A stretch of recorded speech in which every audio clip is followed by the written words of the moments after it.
Just one time for the phone line, whole time, what they gonna do next? You know, I just wish you guys would stop the quibbling. Welcome on in, ladies and gentlemen. It is the Tobin and Leroy show. Frog Boy filling in for Tobin. We got Vlad on the board and our boy Leroy. Hey, Vlad, I'm going to just point this out. My man who used to do the show every day is now filling in. It sounds weird. It just sounds weird. Very. It's like crazy. Like, how do you step back and then all of a sudden it's like you take a step back to go 4 steps forward? You know, it's you never seen that player who was like the star of the team and then turned into like the sixth man. You know, that's really kind of what I'm going on. I'm like Dwayne Wade when he came back with the braids, baby. Came back with the braids. Hey, so I had the doctor's appointment. Did Very you? fit. Right up the street from Yeah, so I had to go get a ultrasound on my liver because I have a cyst on my liver. But it's not. Everything no, okay? it's not. Like, it's not a bad thing. I just have to have it checked. You have to see Dr. Pimple Popper? No, on the liver, man. Your liver's in the inside. She ain't ripping up in your guts. You make it sound like it's just sitting on there like a bump, like an ingrown hair. No. So I just have to have it checked. When I get my physical every year, they just check it to make it's not a big deal. I got there. I said, I'm gonna go a little bit early because I don't want to be, I don't like being caught up in the doctor's office. Get there about 8:40. Call me back 8:54. Done at 9. I'm like, that's some efficient hospitaling right there. Wow, I did not expect this. Usually when you come here with the doctor story, it's like, how long did they take? This is a positive review? Oh, no. Hey, because the word must have got around the house. I do not play with that. I ain't waiting. I'm not waiting. I don't pay my copay till they call me in the back. You ain't holding my money hostage. So, like, you expect to be paid. I expect to get, if my appointment is at 9, I can give you a couple of minutes, That's why I try to get early appointments, because in case there's delays, I don't want to be the one pushed. If every appointment get pushed 5 minutes, if you got that 2:00, you ain't getting seen till 3:30. So I don't get evening appointments.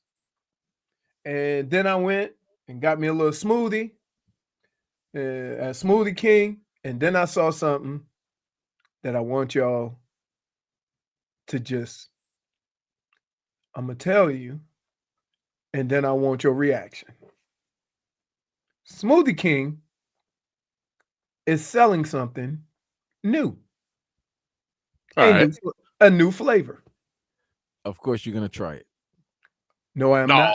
No, I'm not. He's not one to try things. Because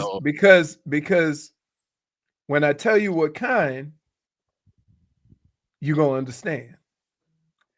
Ketchup flavored smoothie. No, I'm good.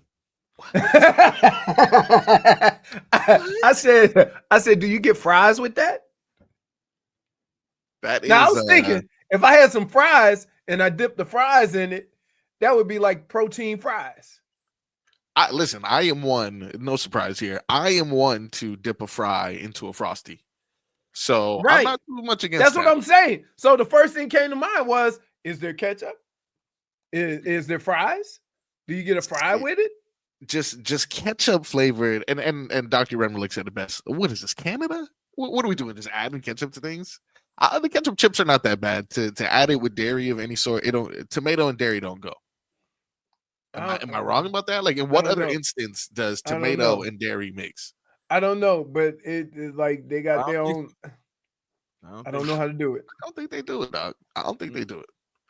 I want to go ahead and acknowledge a few things that have been said about me in the chat already, because these are pretty good.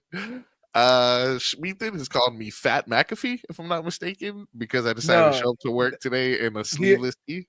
He also called you Pat Mac and Cheese. Also pretty good. For Twitter.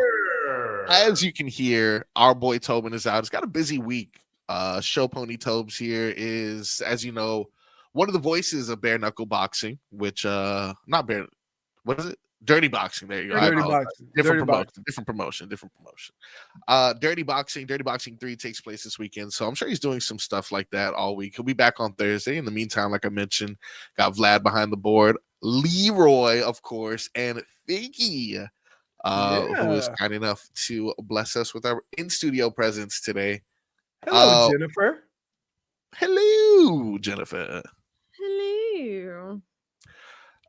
You look wonderful on this beautiful Tadpole Tuesday. This ain't Tadpole Tuesday. This looks like Tank Top Tuesday. Well, honestly, look, we're all matching. We got gray, yeah, gray, white. So I think we're in uniform. You know, Vice Shirt Friday. No, we're going with like a casual Tuesday. But it is also, unfortunately, cut day. So I see you got the hood attached to your shirt there. You're going to play the role of Grim Reaper today, as a lot of teams will make their final cuts before 4 p.m. You ever been nervous on this day, Leroy? Or were you always kind of secure? I am. Yeah, that's what I was thinking, right? He was always secure. Yeah, Leroy, talk your ish, man. Come on, really? Okay. Talking. Come on, Leroy. Vlad, I'm going to say this. You was humble. Talk it, Leroy. There's certain circumstances that happen in that building of where I work, where I think people really don't understand. And Marcos, you just hit one of them. That was a dumb question. I'll admit that was a dumb question. Have you ever worried about on cut? No. I mean, I thought potentially when you were maybe even older part of your career, but even at the older part of your career, you found your most success. So it's kind of I'm telling you, you know how I cut myself. And when I say that, I said I just didn't show up. Oh, okay. So when camp started, they go, "Where's Leroy?" He said when he retired, he just not gonna show up. He's just not gonna show up no more. Yeah, I didn't need no pomp and circumstance to announce a retirement or nothing like that. I'm just like, I'm done. I'm like, yeah. I knew when it was time. Like a lot of guys try to, be payroll bandits and suck a couple of more years. I wasn't putting my body through that. I was already, dude, I realized I was done when I knew I had 2 weeks before camp and I was still limping. Yeah. So that means I had the whole off season to work out, try to get healthy. And then 2 weeks before camp, I was still limping. I'm like, nah. No, that's it. But no, I never, but I'm gonna tell you, I had a guy that was a young player and they wanted to keep him. He was a running back. So they put me in the room with him during camp. And I'm trying to help him. He just fighting. It's Joe versus the volcano. He fighting everybody all the time. Like, dude, they really want to keep you. All you got to do is just put forth the work and the effort. But he fought everything. So I want to say it was like, that was when we had to do gradual cut downs. So let me ask you this. Huh. Right. Now you guys always got to come in, work out, whatever, Yeah. So do guys come in that day to come work out and then, then somebody comes in and be like, what's that guy called? The grunt? The Grim Reaper? Oh, the Grim Reaper, yeah. No, what they do is, nobody had practice today. Oh, so nobody's in the building until you're unless you're called. No, you don't know. You don't know. So they probably have today off. All right. So this is then when you come in tomorrow, it's gonna be an echo in the room. No, but what I'm saying, nobody's in the building. The only people that will be in the building are the people that are getting cut because they got to bring in the, whatever. The playbook. Yeah. The playbook and all that. Yeah. But everybody don't know. So you're golfing, like you and your boys are golfing today. Yeah. Yeah. We just chilling or, we might go get a little workout in, nothing too serious. We just wondering, hey, call your boy. He was on that, he was on the, how many running backs we keeping? Because keep in mind, you have to look at it this way too. depending on how many people they keep at your position, would determine how much work you gonna have. Because in a room that only has like 4 or 5 running backs, that means everybody got to run scout team. So when you're a veteran, you ain't even think about the season. You think about, okay, we got enough young guys to run scout team, or because it's a long season. Then there's some guys that you would never think was gonna get cut, that they get cut. Then you might have a couple of trades. Then you have a situation where you say, oh, he'll be back. He'll be on practice squad. Right? He say Robert Smith was in the building working out. Nah, we was kicking it. Nah, I don't know what's wrong with you. That's the thing about like me and Robert. We were opposite players, but we were cool. Right? It wasn't no stress on neither one of us. And when it came to the season, we knew what our roles were. There was no pressure on either one of us. You just go out and do the best, do you. But we had some guys, like we had 5 running backs in the room in Minnesota, and 3 of them were special teamers. So, right. So we had to, like, when we wanted a break during the game, if one of us was out, we had to coach them up. So, like, obviously, they bring you in for short yard situation, but let's say, Robert's injured or something like that. Now you have to look at these special teamers and be like, do you know which hole to go to? If you were well, it's not even that. Look, here's the funny thing about running back. The running part of it is hard to coach. All you can help them with is pointing them in the right direction as far as what to look for. Right? So if I wasn't playing and I was helping, say, Mo Williams or one of the other guys that was playing, right? Basically, I would say, okay, here on this play, this is what you look for, right? Hug this real here. They're gonna be a little crack in there. You might be able to get it there, or just go, right? And because they don't get as many reps as you do, so they're not as comfortable, being patient. Like a lot of young guys just want to take the ball and run. And sometimes you got to be a little more patient with it. And that's all you're trying to help them do, because everybody sees something different and how they do things. But you start thinking, here's what you're thinking. All right, let me see. So-and-so balled out. So-and-so balled out. Are they going to keep that many at that position? Man, so-and-so hurt, right? So they're going to probably have to keep an extra guy. And then you start thinking, okay, so you're doing all the same thinking that like we are doing right now. When you look at the roster and think about the games and who's played, the players are kind of doing the same thing. Oh, they can't cut him because they can't put him on practice squad because he won't make it through waivers. So they're going to try to keep him. Oh, they're going to put him on PUP because he banged up.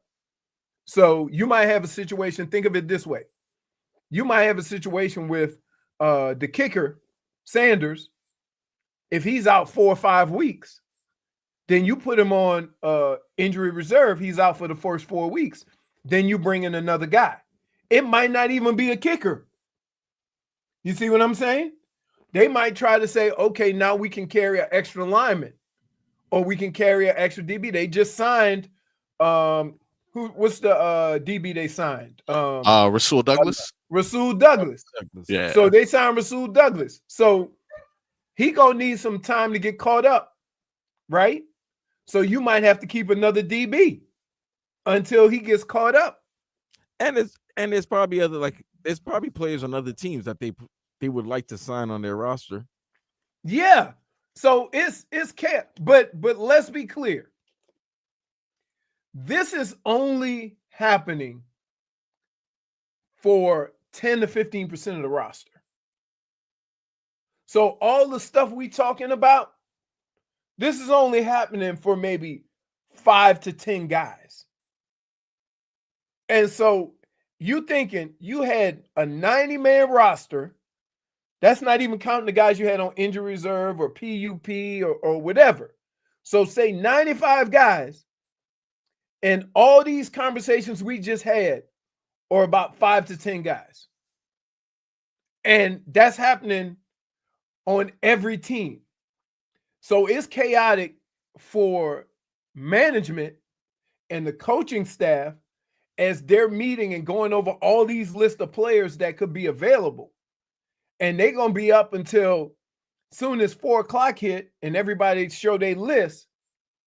Now you got 24 hours to figure out who you want to bring in, who you think you can put on practice squad, who you think you can do this to, how many of these guys you're going to keep. And this here is, we talk about getting ready for the draft. Well, you got a whole year to get ready for the draft with watching college kids, with working guys out, with doing all this. These decisions that you have to make, you have 24 hours to determine how you're going to put the last 10 to 20% of your roster together. So it's hectic for everybody except the players. Because the players, those 40 guys, got a day off, and they just thinking, okay, who going to be in the locker room when we go in on Wednesday? Well, a lot of hectic decisions to be made around the league until 4 p.m. It is cut day in the NFL. We do have an official report that we'll be bringing to you next segment. In the meantime, just want to let you know these headlines are brought to you by Doral Hyundai. The number one Hyundai dealer in the nation just went full beast mode. Doral Hyundai, where the deals are monstrous and the prices don't survive. No one sells for less. No one. Your Miami Marlins yesterday were able to top the Braves. Great game. That I believe that you covered those games, right, Vlad? Yeah, I covered for the Braves. It was a nail biter. Oh no, it wasn't. No, there was a lot of moments. So when I want to say the 7th inning, when it was like 1st and 2nd, and dude started throwing like wild thing for a second. Yeah. And then when they put him in the face one batter, and they go, if he don't get this guy out, because it was 2 outs, then he got to face Acuna, right? Yeah, and he got him to ground out. And he got him to ground out. So that was a you could tell like the Braves are, they're not the team that they expected, they thought they would be, they expected to be. So it's kind of like, dog days of summer. They're trying to play it out. Now I will say this: the off season, but the Marlins. Why were there so many Marlins that I didn't recognize playing? Because wait, what are we doing? That's been happening all season. If I'm being honest, no. It's that time. It's that time. Call ups. There's only like 27, maybe 25 games left. So you're not gonna make the wild card. So you're gonna start seeing what the young guys can bring. Maybe see if they can make the roster next season. But it was a great pitching performance. Cabrera, he had like 1 hit through 7 or something like that. Yeah, and I shout out to them. I'm so happy because I had a 9 p.m. NFL fantasy draft. Yeah. Oh So man, I'm in the locker room and I'm interviewing Snicker and Spencer Strider, and I'm also looking at my camera. At my phone, like, wrap it up. Yeah, and I'm the second pick. I'm the second pick. Ooh, second pick too. Who'd you end up taking? Ashton Genty, because it's keepers league, so people already. They already got there. Okay, who's your guy that you? No, every year you have a chance to give up your first 2 round picks. So I gave up my first 2 round picks from last year, which was Derrick Henry. Yeah. And you gave up Derrick Henry? Yeah, because I'd rather keep Ashton Genty. He's younger, so I could have him for his career. Okay. All right. I mean, let's be clear. And I don't know much about fantasy, and I don't play. But does it matter what team, or do you just pick the player? Because I would say Ashton Genty playing with that organization that is the Raiders. Look, they're not gonna win a lot, but he's gonna get the ball a lot. And that's what matters. Okay. That's what it's all about. I don't care about the Raiders. Running but running back on a bad team isn't the same as wide receiver on a bad team. Yeah, wide receiver on a bad team probably something to do because he gonna ball out. They always gonna be playing catch up. But do you forget one Orenthal Simpson? Well, I mean that was different times though. Okay, his team and it wasn't terrible. The Bills stunk. Yeah, I mean, you only had like 3 playoff teams. It didn't matter. He was the total offense. They still couldn't stop him. He was slashing and dashing through the line and everything. Yeah, interesting choice words there. I didn't mean that. I actually didn't mean that. I bet you didn't. I did. On today's show, we have a lot to cover. Like I said, NFL cut day at 4 p.m. We're going to talk about the Euro tripping Erik Spoelstra, as we got some European basketball for a few Miami Heat players. But of course, we got the games. Radio Taboo is returning today. We're going to talk about day today. And there's some new words that have been added to Webster's dictionary. So we're going to learn. Oh, I love that. You know who? Two of my favorite people are Webster and Roger. Well, we are going to be flabbergasted by the word choice that is going to be on the show a little bit later today. You multi-syllable word, you know, I read a little something. Multi-syllables now. Look at that. I do what I can. But it is a Tobin and Leroy show. Stick around for that and much more.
Welcome back to the Tobin and Leroy show. It is a Tadpole Tuesday because Frog Boy's in the building. But of course, with me, we got Vlad holding things down, JFig and Leroy right here on the FM airways. This is the first time we've been together on the FM airways. I've been listening to you guys, so you sound clear, you sound crisp, like that. You've been listening. I have been listening. I have. It's just much easier. You can just, just press net. You don't have to go through the AIM signal. I mean, if you listening, you can work. No. That would interrupt my pool day, Leroy. That would be crazy. That would be crazy. But let's go ahead and give you a Miami football report. Miami football reports are on WQAM.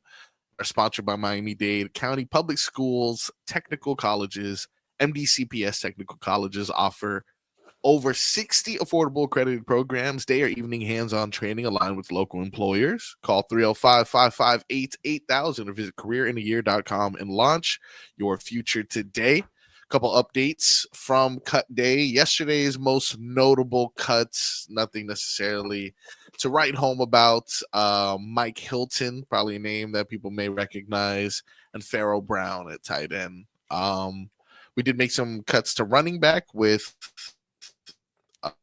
unfortunately, Jalen Wright predicted to start the season missing the first 4 weeks potentially. That created a need for running back that we haven't addressed yet. More cuts, maybe. Yeah, I think so. You got Wright. Potentially, we don't know what Achan. So you would only have Ollie Gordon in. We don't know what Achan status is. No, Achan will be ready for week 1. Wright is the one who could start on. We don't, but I mean, that's what Ollie they're saying. Looking good. I called it the steal of the draft. If here's the deal, if they're signing another running back, then they have questions about Achan, because you don't need it. Like, in all fairness, you can make it through a season with 2 or 3 or 4 running backs. Yeah, you can. But if they have questions about one of the 2 or 3 guys that are going to be playing, and in this case, they have 2 questions, then you have to bring in another running back. Now, what that does is now you got to look at other positions to not carry as many guys, because you got to fill that void, right? So now when you're looking at think about it this way. The deepest position that they have is defensive line. They got guys, young guys that have come up and start balling. They have veterans. They have a nice mix, but they have a lot of them.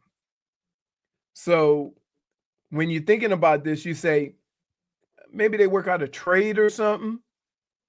You can't really just release. There's not too many defensive linemen on this team that you could release that ain't gonna get scooped up right away, because they've all shown that they can play. Yeah, one of the surprise releases on the defensive side happened a little bit earlier today. Quentin Bell, who was mainly a special teamer, but that was a release by the Dolphins. He's an edge rusher there, so he's probably there you go. Up. Another edge rusher cut, Derek McClendon. And we just had all these guys we're talking about on that defensive line are guys at some point during camp we've seen play, for sure, and have shown that they can do some stuff. So that's a little bit, kind of how it has to go. When you look at the secondary, who's playing? What's Ethan Bonner's situation? Yeah, I haven't heard much from Ethan Bonner. The only person I've heard is Storm Duck. Cornerback with a hammy. That's all you need to know. Heard. Cornerback with a hammy. And keep in mind, he's already an intangible, so he was putting a different level of stress on that hammy. It's very true. I'm gonna just put that out there. Hey, look, he's just outworking. Hey, Vlad, you laughing? Am I wrong? Nah, it's true. You say it was honey baked hammy? He has a honey baked hammy. No, but I mean, it looked as if though he was going to get. He might have been opposite Storm Duck. I think Storm Duck is going to be a starter, so don't worry about Storm Duck. People putting in there. Michael That Pittman. you know what that might mean? Hmm. Cam Smith. He might get Hey, some man. more run. Can't hold his hands anymore. They don't have any. They don't have a choice. They wait. They have to be waiting, guys. Like they have to be waiting to see who's getting cut. Yeah, but here's the deal, Vlad. Can't keep waiting, man. Vlad, here's the deal. Got 2 weeks. You talking about they signed Rasul Butler, right? Douglas. But they're Rasul Douglas. I'm sorry, Butler's the basketball player. Listen, I'll take him. Is he available? I'll take him too. But here's the deal. When you think about, defensive backs and all the guys that are banged up and the guys that you got rid of and the guys that I want everybody to understand this. If you solidify that front seven, it's going to give you a little bit of relief in the secondary because you're hoping that you can put pressure on the quarterback and limit what the secondary has to do. When you talk about Super Bowl championships, right? In most cases, you can tell me who the front four were. You can't tell me who the secondary was, right? So let's think of that. Now, let's also consider another thing. Minkah Fitzpatrick didn't play. So that's a guy you're going to be able to plug in there that's going to be able to do a lot of different things that you haven't seen yet. So there's some other things that can happen there. Did you see your boy Shador still fighting for his life over there in Cleveland? Well, they let me tell you something. Yeah. They did him dirty that last preseason game. They did indeed. But they got rid of Kenny Pickett this morning though, so they're making room for well, they're him. keeping him. They're keeping him there. Him and Dylan Gabriel fighting it out for that number 2 spot. It's not, you know what? I don't even know if it's fighting it out because I'm going to say this. Yeah. As much as I like this guy, right? There's 2 guys in the NFL I absolutely love on a temporary basis. All right. That is Flacco and Jameis Winston. Oh, yeah. Everybody has like a once a season infatuation. Jameis is still going to be there because Tommy DeVito Jameis is in New York. Right. But to me, I would have thought that the Giants are trying to get some type of maybe, picks assets because if you got 4 quarterbacks. No, but they let Tommy DeVito go. Hey, Tommy DeVito. Yeah, they cut him. But Jackson Dart is the quarterback. He should be playing. He should be playing game 1. I don't know if he should be playing game 1. Why? But why he not? should be the backup. Yeah. No. He definitely. I think he should. I would say he'll be the starter. He'll be the starter within a month. Week 6. Okay, cool. You got to still got to see what you can get out of Russell. Right. You might be able to move him. Right.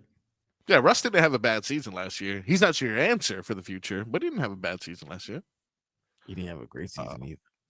I mean, you know what? But Vlad, there's so many teams in the NFL that are saying this right now. We don't need a great quarterback. We just need a competent quarterback. A competent, healthy quarterback. Yeah. Okay. Yeah. And guess who's that? Russ. True. Now, I think people are turned off by Russ because of his antics. Which I feel bad because it's just him being him, but everyone's just like, I hate this guy. It happens. Look, something about his face. I tell my kids all the time. I said, y'all can't be worried about who like you and who don't. You could tie your left shoe before you tie your right shoe, and somebody say, I don't like you. Deal with it. There's a whole bunch of reasons why people don't like you, and you can't control that. But Russ goes over the top. Like, it ain't that you dislike Russ. It's just like, come on, really? Really, dude? Like, that's what you say with Russ all the time. Really? Yeah. Now, we got a lot more to cover on the show, but not before we play one of our favorite segments when we come back. Day to day. We got celebrity birthdays. We got to find out what kind of day we're celebrating today, who we're going to show love to, It's everything that the country is raving for, of course. And we got it right here on the Tobin and Leroy Show.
Leroy Show. It is your boy Frog Boy holding things down. It is a Tadpole Tuesday, as I've anointed it, but I'm not sure if that's the official term. I'm just gonna go ahead and say that though. It is a beautiful August 26th. It is the third segment of the first hour, which means it is time for us to review the day today. You can take a page out of Mark Hockman's book as we review the national holiday that is ridiculously celebrated today that nobody knows about ever, as well as take a look at some celebrity birthdays. We got good celebrity birthdays today. I'm actually excited for this. Couple names you guys would recognize off top. Home Alone star Macaulay Culkin. How old do you think he's turning today? 41. 41. 45. Fig was the closest there. 45. Damn. 45. He looked like he 80. He does not. He did not age well. He did not age well. Milk doesn't, Milk usually spoils. Yeah. But God bless him. Is he with London Tipton? Brenda Song. Yes, Brenda Song is her actual name. I am a child, so I said London Tipton. Lil Tecca. You guys familiar with Lil Tecca? No. No. Yeah. Okay. He had one song, I think. Turned 23. Kiki Palmer, though. Oh, Pretty yes. right? I gotta watch that movie with her and Eddie Murphy. Is it? Oh no, sorry. These two. Okay. Yeah, I think Eddie What's- Murphy, Peter Davidson, and Kiki Palmer have a movie out. That's right. I think you're right. Eddie Murphy, straight to Netflix now. That's what we're doing. I mean, no, that's it's that when they give you the guaranteed money. Yeah. Well, you I think mean, look at Adam Sandler. No. But Sandler carved out a deal a long time ago. so did Eddie. What do you think? He been doing movies for Disney and Prime. He did yeah. it for Prime, yeah, and he got to Look, do it. guys, I saw Coming to America too. I don't know if Eddie Murphy has the same draw that you guys think he has. He still does. It's still Eddie. I believe that it's Eddie. You can never deny Eddie. So I'm not gonna disrespect so Vlad, let me say this. Years ago, when he came out with Nutty Professor and Dr. Doolittle, Yeah. he said he was getting away from the raunchy stuff because of his kids. I mean, his kids are grown now. He still can. No, get but back. I'm just saying that's why when he's Time changes, and he changed too. Why He grew change? up. And you still getting a bag for just being yeah. open. Yeah. I mean, look, he's a legend. No one's ever going to deny that for sure. But I'm just saying, I didn't see that movie. And Not a does lot he of not people I look know the same as he did 20 years ago? He definitely aged better than Macaulay Culkin. I'm not gonna lie to you. It's not Pretty definitely- much. Guys, he went through a tough time in his life. Okay. Who? Oh, Macaulay Culkin? Yes. Why? Because he just couldn't stay away from the cocaine. Okay, is that not a tough time? Well, it is a tough time. It is a tough For time. him, it was. Okay, just because somebody a else has a choice. different experience does not mean That's a that choice. Okay. You know what though? I do That's kind crazy. of feel bad though because we a are choice. judging. Scary Hey, as hell. I'm gonna tell you when Macaulay Culkin, mate. What Frustrating. was the name of that movie when he we used to seeing him be the cute little kid and then he did The Good Son? Oh yeah, we're all saying they always got to do that though. Didn't he Like do it? Harry Potter did that too. Like he did the Harry Potter movies, and then he's like, "Check me out, I'm naked," and we're like, "Okay." All right. James Harden. What about that one? Birthday today. James who? James Harden. What is he? Oh, 36? I think he 36? shaved the beard. You know that, right? He shaved the beard? No. No, that's got to be a prank. I Be gotta a see very this. bad decision. 36. That I've would be a seen bad it. decision. I seen him without the beard back in Yeah. his college days. Yep. It's just huge. Yeah, it's not a good look for him. You know, I know sometimes men complain about makeup, but that beard could definitely do some things to a guy's face. If it's not looking right, just throw a beard on there. Chris Pine, this guy looks good with or without a beard. 45 Yeah. today. Very handsome. This guy. Mother Teresa. Mother Teresa had a birthday today. You guys do your Hail Marys this morning when you woke up? Did you? Forgot. Hmm. Forgot. John Hey. Mulaney turns 43. Corday. Somebody know him isn't as that, rapper. Somebody know was the Yeah. boyfriend of That's Naomi Osaki's baby daddy. Oh, baby daddy. They have a baby. Nice. And yeah, I'm hesitant to say this, but I feel bad if I don't. Happy birthday, Cassie Ventura as well. 30 million rich. God bless her. Now National Day today was a little ridiculous as it usually is. We're gonna start off with the most random one, National Cherry Popsicle Day. So make sure you guys. I didn't even know they made cherry popsicles. I don't know. This one's like a bar, like a not necessarily like a rocket pop. I don't know. I'm not sure why this even deserves its own day, but that's stupid. National Toilet Paper Day totally deserves a day. Totally deserves a day. I mean, we're in hurricane season. Isn't every day National Toilet Paper Day? Because that's the first thing to go off the shelves. You and my wife just keep saying we're in hurricane season. When is hurricane season? When does it start? When does it end? I don't know. May and it ends in November. But that's like the whole year. I mean, come on. It's like saying there's like no summer in South. So summer's all year in South Florida. Yeah, it is all year in South Florida, but you got to say there's other seasons. Now, speaking of toilet paper, what a racket that was run during COVID. Oh my God! Like why? Wait, what a racket! I don't understand why. And we had a doctor on. He said this. I don't know why everybody buying up all the paper towels and toilet paper. It's COVID. Wow. I don't know. I guess someone just started a rumor or something like that. That's what it had to be. How about this one? This is one that I know you guys celebrate. National Dog Day. Yeah. Hey, what are you gonna dress Scooby in now, JFig? He was eyeing his clothes yesterday. So he's eyeing his clothes. Wait, he was ironing or eyeing? No, ironing. If he was ironing, though, that'd be even more impressive. I would. You should put it on TikTok. And then this one is gonna disappoint Vlad, I can tell. National Web Mistress Day. Web Mistress. Yes, and this disappoints Vlad because it is not what you think. It is indeed honoring the women of the world who work hard to design and maintain websites we rely on for work, social media, and fun. Oh, so it's Jennifer Day. Yeah, correct. Yeah. Why wouldn't I like it? Celebrate me always. Thanks. I'm kind of talking through you because I saw Web Mistress and I was like, is this like a side chick day? And then I realized, but like only internet. Wait, it almost sounds like Catfish Day. It just seems something that was nefarious, and I'm all about that. But then I realized it was just for smart women who build websites, and I was like, oh yeah, cool, give them a day, great. OnlyFans. God bless them. See, that's what I thought we would talk about here. I was like, oh, a web mistress, like a lady of the night. Like, we have a new term for things, as the age of technology grows, we're no longer ladies of the night, we're web mistresses. But no, instead, that is just a term for a female webmaster, I'm assuming. And let's just go ahead and take master out of everything. How about that? Not a fan. Anyway, when we come back, we got Miami Dolphins updates galore as we continue to watch the clock. 4 p.m. the NFL cut day.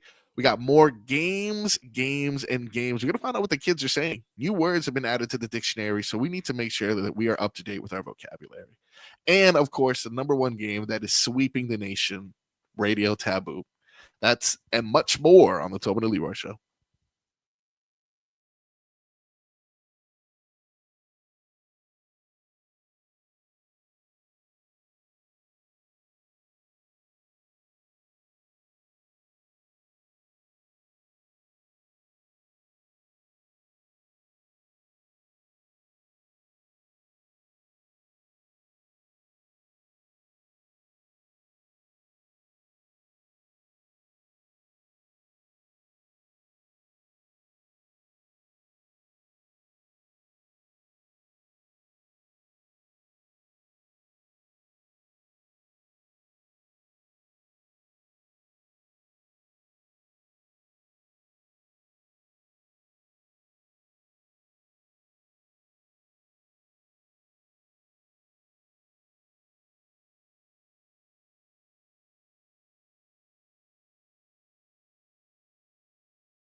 Tua,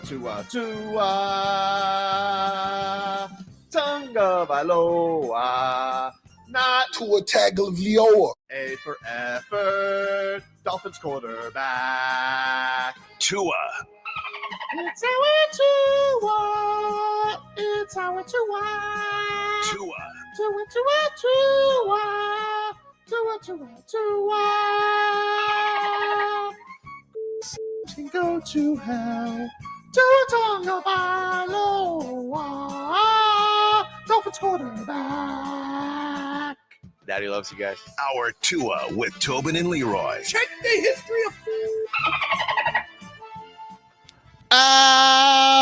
Our Tua of the program, ladies and gentlemen. Welcome back to. Oh, we have a new sponsor I have to read. I just want to let you guys know that Sports Talk on this fine station at WQAM is presented by Paramount Plus. You can't count on much these days, but you can always count on Sundays with the NFL on CBS and Paramount Plus. Watch your local NFL game live every Sunday on CBS and Paramount Plus all season long. Visit ParamountPlus.com/NFL to get started today. Is it me or is Paramount taking over everything? We've been apt. I don't know. I feel like The whole I world's see it. apt, man. That's how we watching TV. We're actually paying to watch. We're paying to watch things, man. It's crazy. I know. Is it crazy? Yeah. I'm not gonna lie to you. I did find myself in the position of just like considering cable again. I was just like, I wish there was a place where like all the channels I wanted to watch were all together, one after another, without having to log into anything. If only there was some sort of thing that someone invented. I got And, you. The good old days. What were we thinking? Yeah, we should subscribe to everything. Now I see a show and it's like Paramount Plus, and it's like that's the only one that I've been holding off on because you need the Netflix, you need the Hulu, you already have the Amazon. You don't. That's what I'm saying. So it's kind of like I can't. But then that's what that's initially when it first started. When it first started, it's like you needed the Netflix, right? I want my ABC, CBS, and NBC. Damn it! Oh, just give me that. Where And then now everything they're switching. Now Fox is ABC. Like it used to be. Like ABC was always 10. Now they're not. Like now things are switching. That's the local stations. We're getting crazy with it now. But nonetheless, one thing you can count on is the #1 sports coverage on this side of the Mississippi to be somewhere else. But here we have fun. Now today is cut day around the NFL, 4 p.m. cut day. So we will be monitoring closely to determine who will remain on the roster and who will be cut. This will be a day that 20-something years back, Leroy would be on the golf course, totally enjoying. Never had a problem with this, of course. While all others on the bubble continue to keep their eyes open. Any noticeable or notable cuts from around the league? I know that I had mentioned earlier that Shedeur Sanders had survived the cuts. You told me Daniel Jones is out in New York. I'm sorry, not Daniel Jones. I apologize. Tommy Cutlets. I saw a tweet on X from JT the Brick, who covers the Raiders, and he says expect a starting cornerback to be released. Okay, that's good news for the Miami Dolphins. Good news. Well, that's what I'm saying. Here's the crazy thing about how you guys hear information and how I hear it. When you tell me a big name cornerback is going to be released, I immediately think two things. He hasn't been as good as they thought he was going to be, or he makes too much money. In any event, cornerback is a big time position in the NFL. If they're getting ready, or he's hurt, that's right, working man, or he's hurt. So when you see this name, this big time name, there's a reason why he's available. All right, so this is the text 26 minutes ago from JT the Break. There should be one clear and obvious starting cornerback available today for a new team.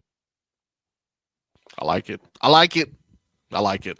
Now you're just starting to think about all the starting cornerbacks in the league, sure. and of course now you start looking at contracts, seeing if what team drafted a cornerback that might replace that person. Like that's all, but you don't know. You don't know. Totally. Don't worry, I texted him, asked him who, he hasn't responded yet. Yeah, that's right. That's the inside scoop right there, Vlad. That's what I'm talking about. Little hometown news for you, Leroy. The Saints QB competition officially down to 2. And what I am labeling the least exciting quarterback race in arguably the history of football for the New Orleans Saints. There were 3 players involved. Can you just by any chance guess those 3 players, Leroy? That were involved in the QB competition in New Orleans. Rattler, Spencer Cinnamon. Rattler,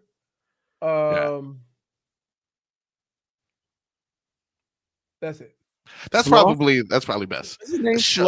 Tyler Show is Shaw, SHO. Yeah, he's the young guy. He's the rookie. He's the rookie from and then Mississippi State or something like that, or University of Mississippi, somewhere in there. Yeah, Jake Hayner, though. That's our boy who was involved. Yeah, he got cut. So now it's officially down to Spencer Rattler and Tyler, the guy whose name we don't know how to pronounce. So, the rookie. The rookie. So Spencer Rattler will be the starter. You know who else got cut? Mikey Blanco. Oh, Mike White. Mike White got cut. So, yeah. Not surprised. Another quarterback to get cut, Easton Stick. 3rd string quarterback in Atlanta. Doesn't necessarily mean too much, but with that being said, the Falcons only have 2 quarterbacks, so they're probably not going to be trading Cousins anytime soon. Nah, if they did. Now, as we take a look around the league and they're not going to cut. They're going to either trade him, but they're not going to cut him because he got guaranteed money. No, it makes no sense. They probably won't trade him now that they only have 2 quarterbacks on their roster. Yeah, that's true. The waiver order is the same as the draft order. So teams that will have first crack at making claims are the Titans, Browns, Giants, and so on and so forth. But still quiet on the front of the Miami Dolphins, like we mentioned earlier in the show. Rasul Douglas, cornerback, has been added on a 1-year, $3 million deal. Started 15 games for the Bills last season. It's going into this 9th NFL season. 29 years old.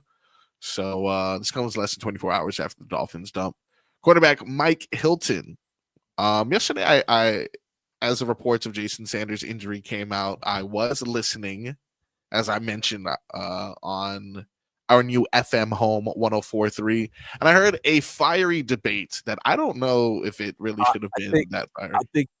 I think we heard the same debate, and I think you and I actually are siding with somebody that we don't side with. So that's I was actually surprised by that same thing. Like this is obviously radio for fun. I love it's my boy, but obviously for fun entertainment reasons, he roots for one side, I root for the other side.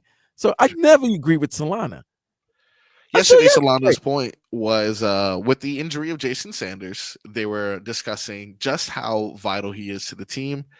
But what Solana's point was, he's no Patrick Paul. Now, I want to ask you, Leroy, which one hurts more?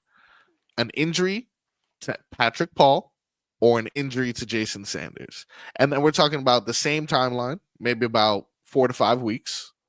So it's not going to be anything that's going to be season ending. But what do you think affects the team more? The loss of a left tackle for 4 to 5 weeks or the loss of a starting kicker for 4 to 5 weeks? The loss of a left tackle. That's what Solana said. That's what Solana was saying. And yesterday, Crowder and Hockman because let's be clear, not to besmirch, as Tobin would say, the position of kicker.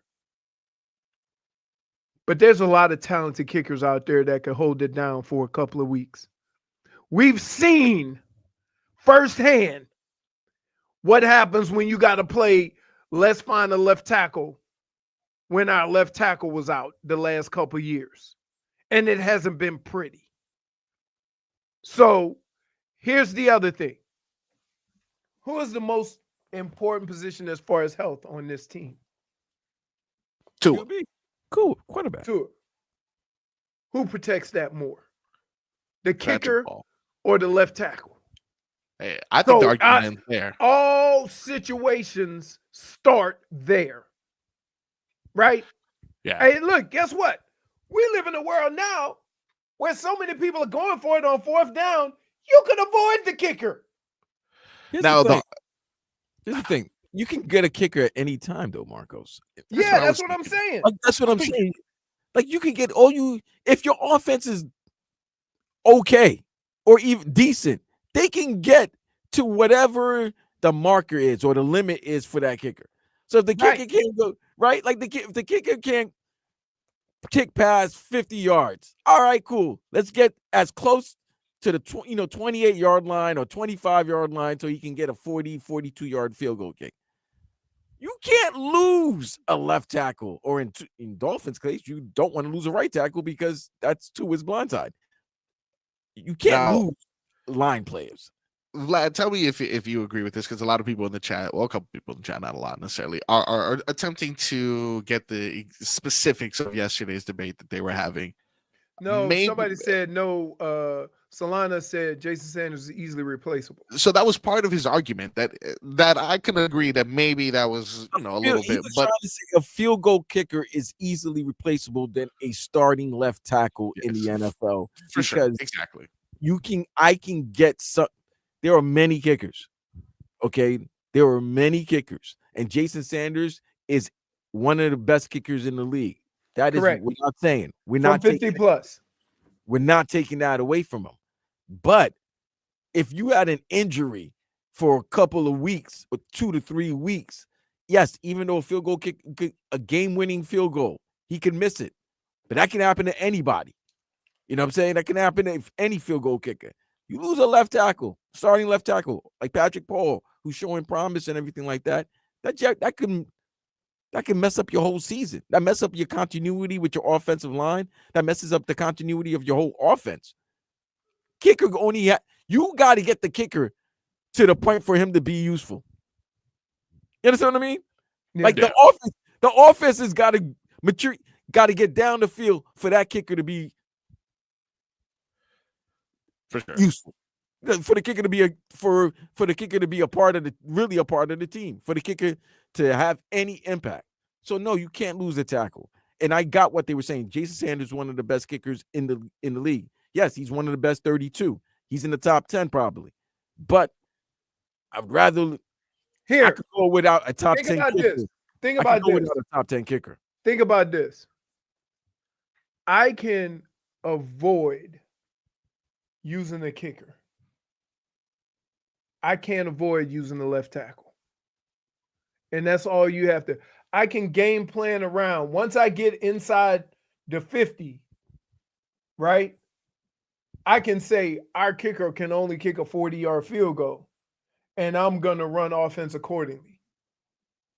But you can't run no offense if you say I got a kicker that can make it from 60 yards, but I don't have a left tackle.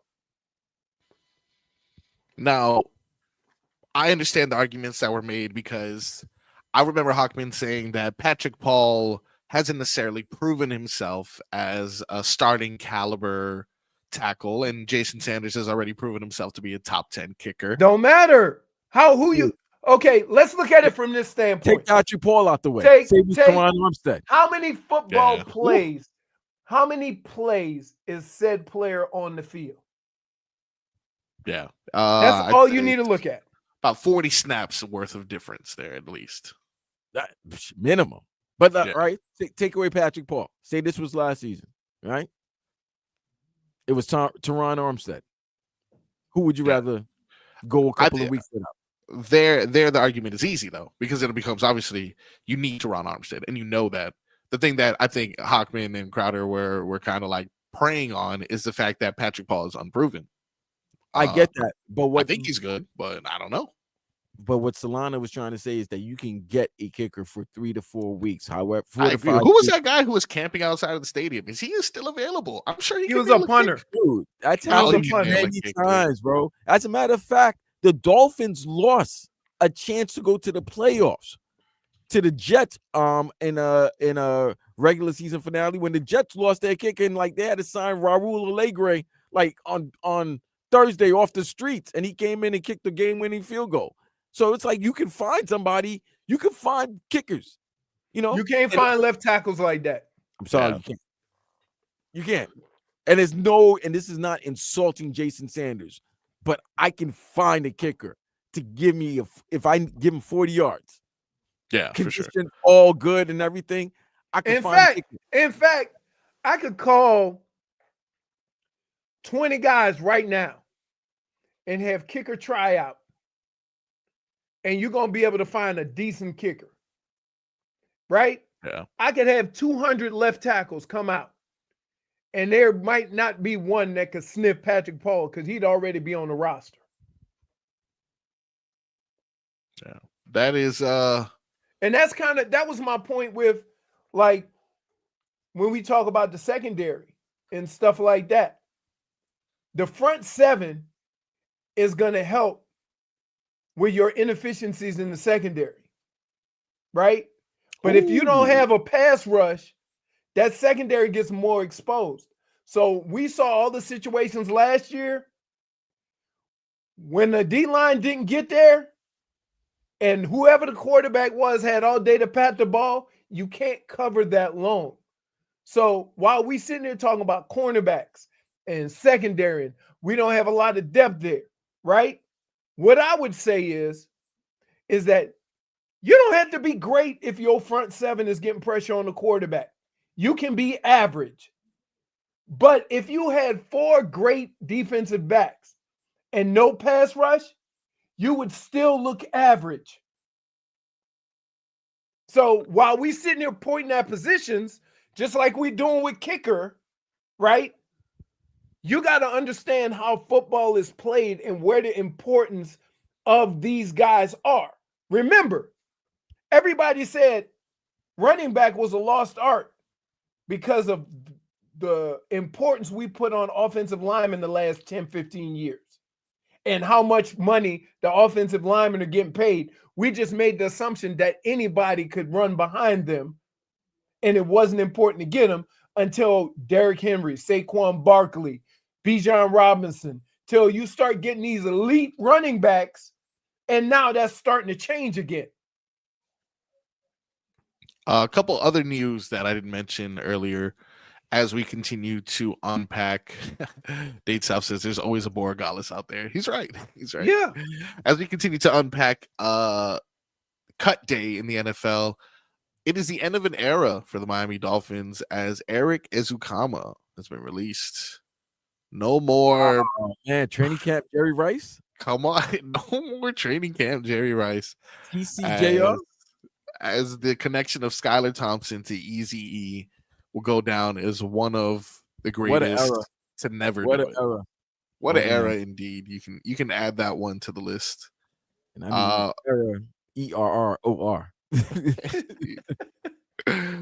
These headlines are brought to you by Doral Hyundai, the number 1 Hyundai store in the nation. Just went full beast mode. Doral Hyundai, where the deals are monstrous and the prices don't survive. No one sells for less, and I mean it.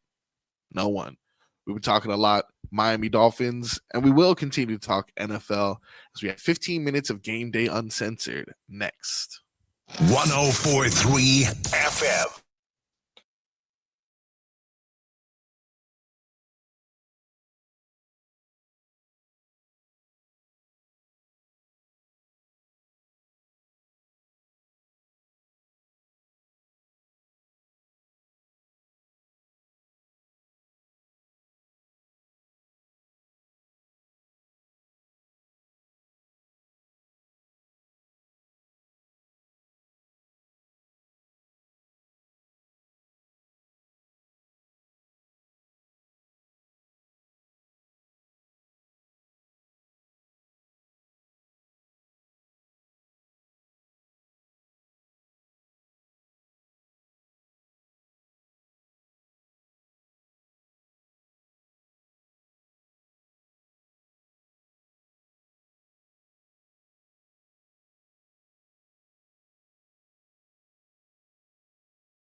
It's our number 2 with Tobin and Leroy.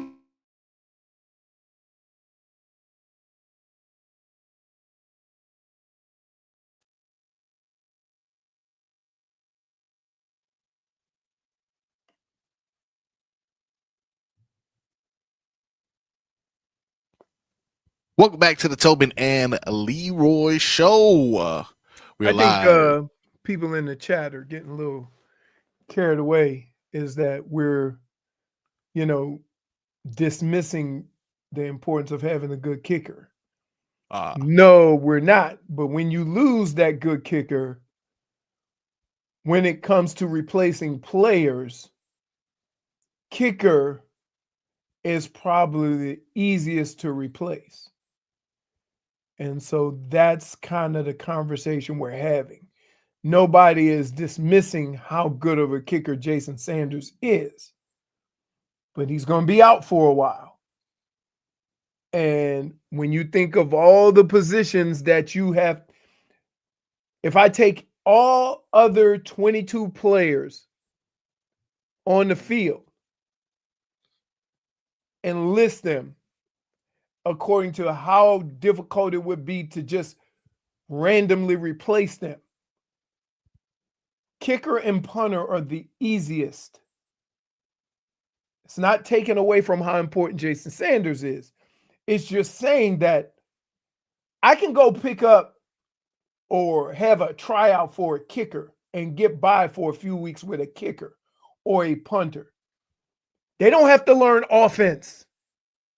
They don't have to learn schemes. They don't have to work with anybody other than a holder, which, again, all quarterbacks can hold. So those are the easiest of the 53-man roster.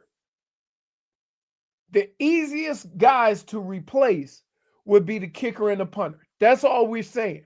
Nobody's saying Jason Sanders isn't good.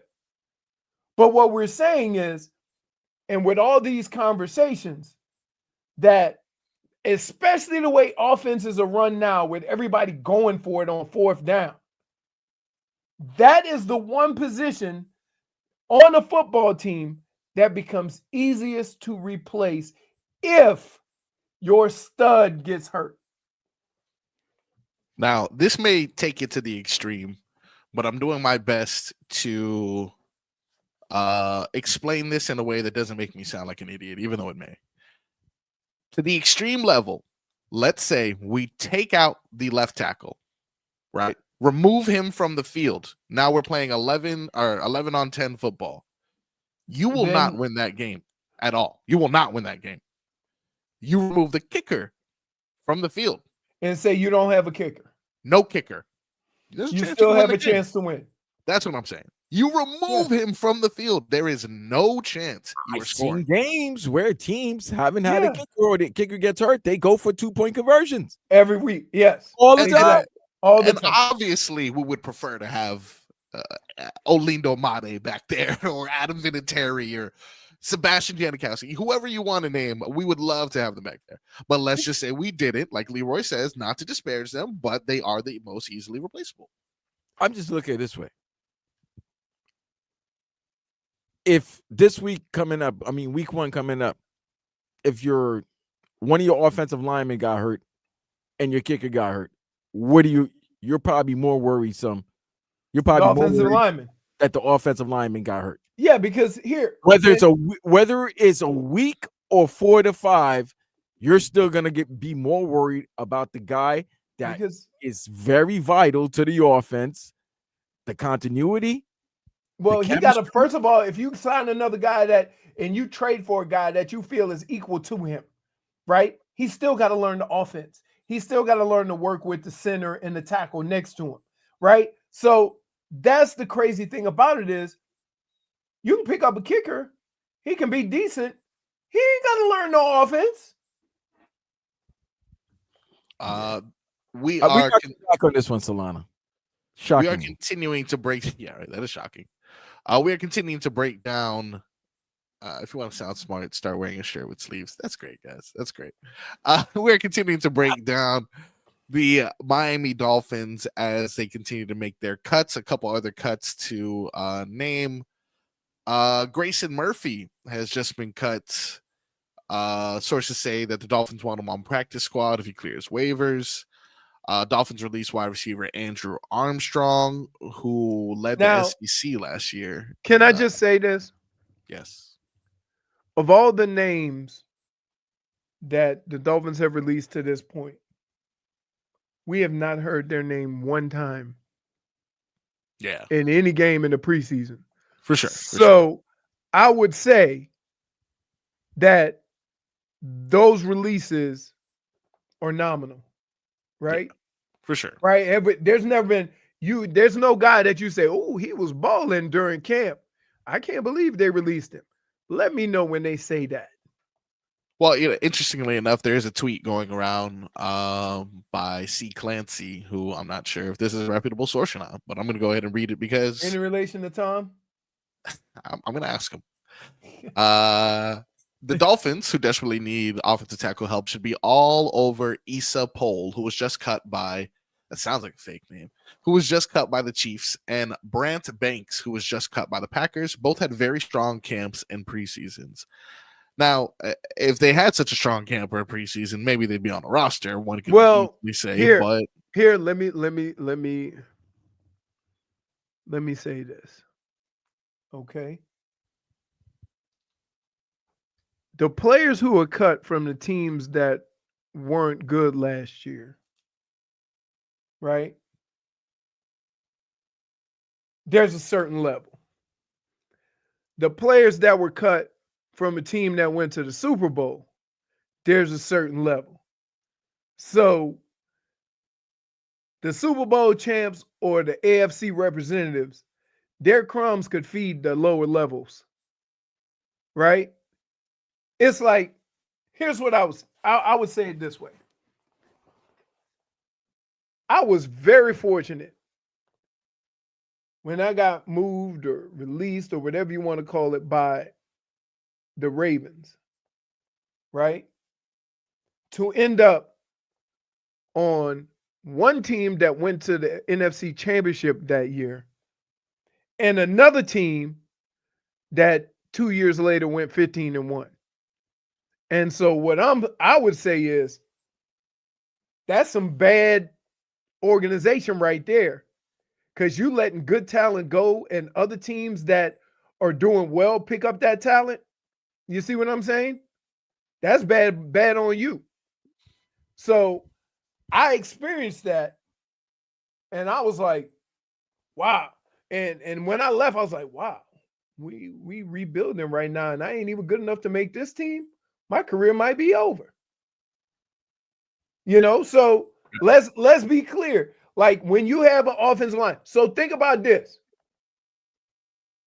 If the Philadelphia Eagles only keep 7 or 8 offensive linemen because they got guys that don't normally get hurt and they're solidified in their offensive line, that 9th or 10th guy might maybe be a starter at one of the lesser teams that are struggling to find good, solid offensive linemen.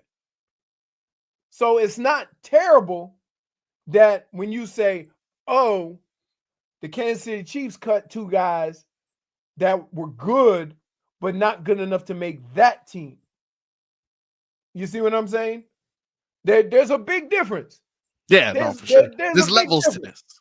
Put it this way. You go to a club, you getting your dance on, you having drinks or whatever, right? You going to try to holler at the hot chick, right? She shoots you down. You go, man, I knew I was a 7 and she was a 10. I'm okay with that. I shot my shot, right? Now, you feel that same way, you dancing, you whatever, you see a girl over there, she's about a 4 or 5.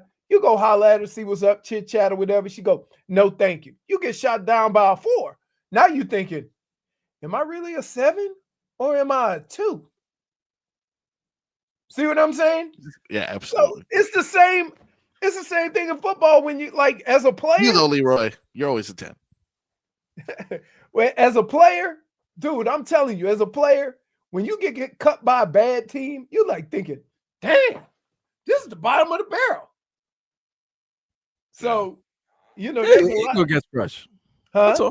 Your ego. Yo, yes. Yes, your ego get crushed. Your ego get extremely crushed. It happens. Then you start calling out other players. I know I'm better than him. I don't know what the hell they doing. Well, that's you're athletes. That's all. That's what it is. But and then keep in mind, it's like the same thing with NFL organizations. Do they ever go get the head coach or the defensive coordinator for a team that went 3-14? No. They go get the offensive coordinator and defensive coordinator for a team that went 14-3. So that's the way it works. So if Kansas City is getting rid of a couple of offensive linemen because they probably have depth at that position, you thinking, let me go kick the tires on this. Let me go ahead and right, exactly. And that's what they were saying in the tweet. And honestly, I'm not against it. Like you said, you're at the club, you strike out with the lights on, and you know it's a problem. But if you strike out going after the 10, then hey, listen, you did what you did. You ain't feeling bad. You say, you know what? I shot my shot. Good on me. You're dapping yourself up. You're like, look, that a way to show spirit. That a way to go for it, right? But then that's why there's parking lot pimping. Parking lot pimping. Catch them on the way out. This kind of comprehensive coverage and comparison can only be found right here on 104.3 WQAM. And that was our 15 minutes of Game Day Uncensored. That is brought to you by the Lexus Golden Opportunity Sales Event. Get offers on select models now through September 2nd. You can learn more at Lexus.com. When we come back, we're going to go ahead and take a look into the mixed bag as we have a few stories that I need your opinion on. So stick around. We got that and much more on the Tobin and Leroy Show.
Welcome back to the Tobin and Leroy show. It is your boy, Frog Boy, holding things down in the host chair.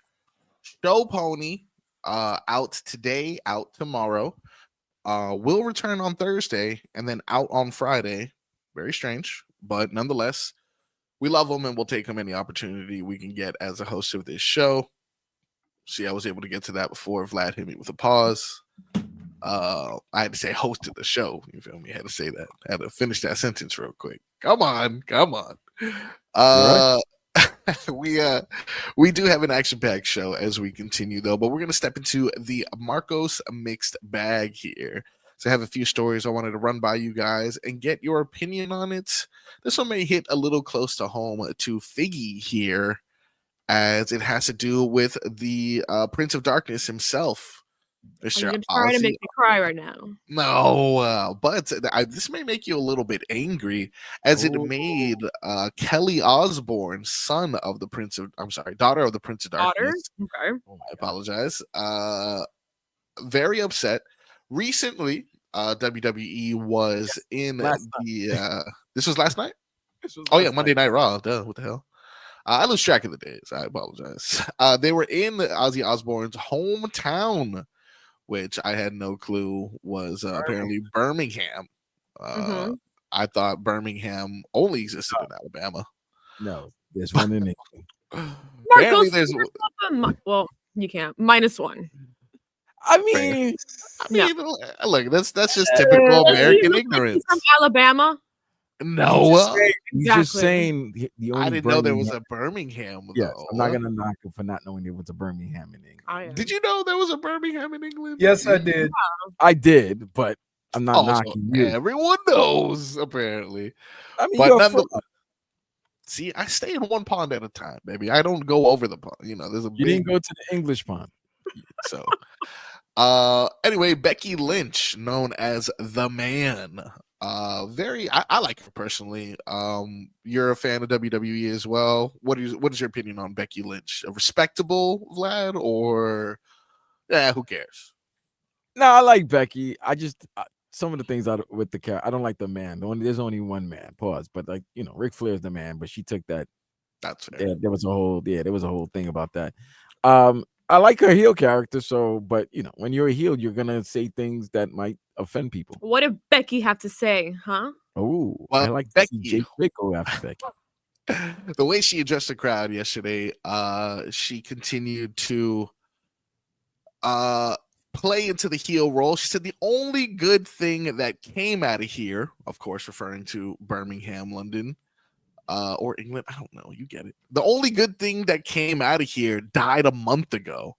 But in fairness to Ozzy Osbourne, he had the good sense to move to LA, because if I lived in Birmingham, I'd die too. Which, as you can imagine, was met with a lot of boos. But in addition to that, that's just distasteful. Why would you even say that? Kelly Osbourne responded on her Instagram, stating, "Becky Lynch, you're a disrespectful dirtbag. Birmingham would not piss on you if you were on fire. Birmingham forever. Shame on the WWE for allowing such things to be said about my father and his home." Ooh. Yikes. Way too soon, and there was no need for any of that. I feel that. I mean, she's not necessarily a comedian in a comedy club. This is on a national scale. But is there any way better to gain heat from an audience than to completely disrespect them and the thing that they love the most? You could disrespect them, but it's kind of shaky to be mentioning somebody after they died. Just died. Yeah. Just died. Yeah, just died. But I mean, if you're gonna be a heel, I mean, hey, be a heel. She's definitely leaning into it. That was one way to darkness. But you see, the thing about it is, when you're heel, don't be it's only entertainment if somebody take it. For right. Sure. Now you take it personally. You can't see that's the thing I hate about, like, when you say something or do something over the top and people get offended, you can't then hide behind your profession. Like, you can't then hide, because even comedians sometimes, they push the envelope, but if they go too far, you got to just eat it. You know what I mean? You can't then all of a sudden say, "Hey, I was just telling a joke." Now, this is an interesting topic that we're getting on here about blurring the line between real, not real wrestling, what crosses the line, what doesn't. I wanted to know if you guys had an opportunity to talk about Rampage Jackson's son, Rajah Jackson, yesterday. Did you guys have a chance to discuss that? No. Do you know anything that's going on within that story by any chance? I just saw, was that the video where? Yes, probably the one that you've seen that is viral now. Just to give guys a quick under like a synopsis of what's going on. A video here that I'll be playing on our YouTube and Twitch stream. It starts with this confrontation outside of what looks like an independent wrestling event. It's gonna get back to it right now.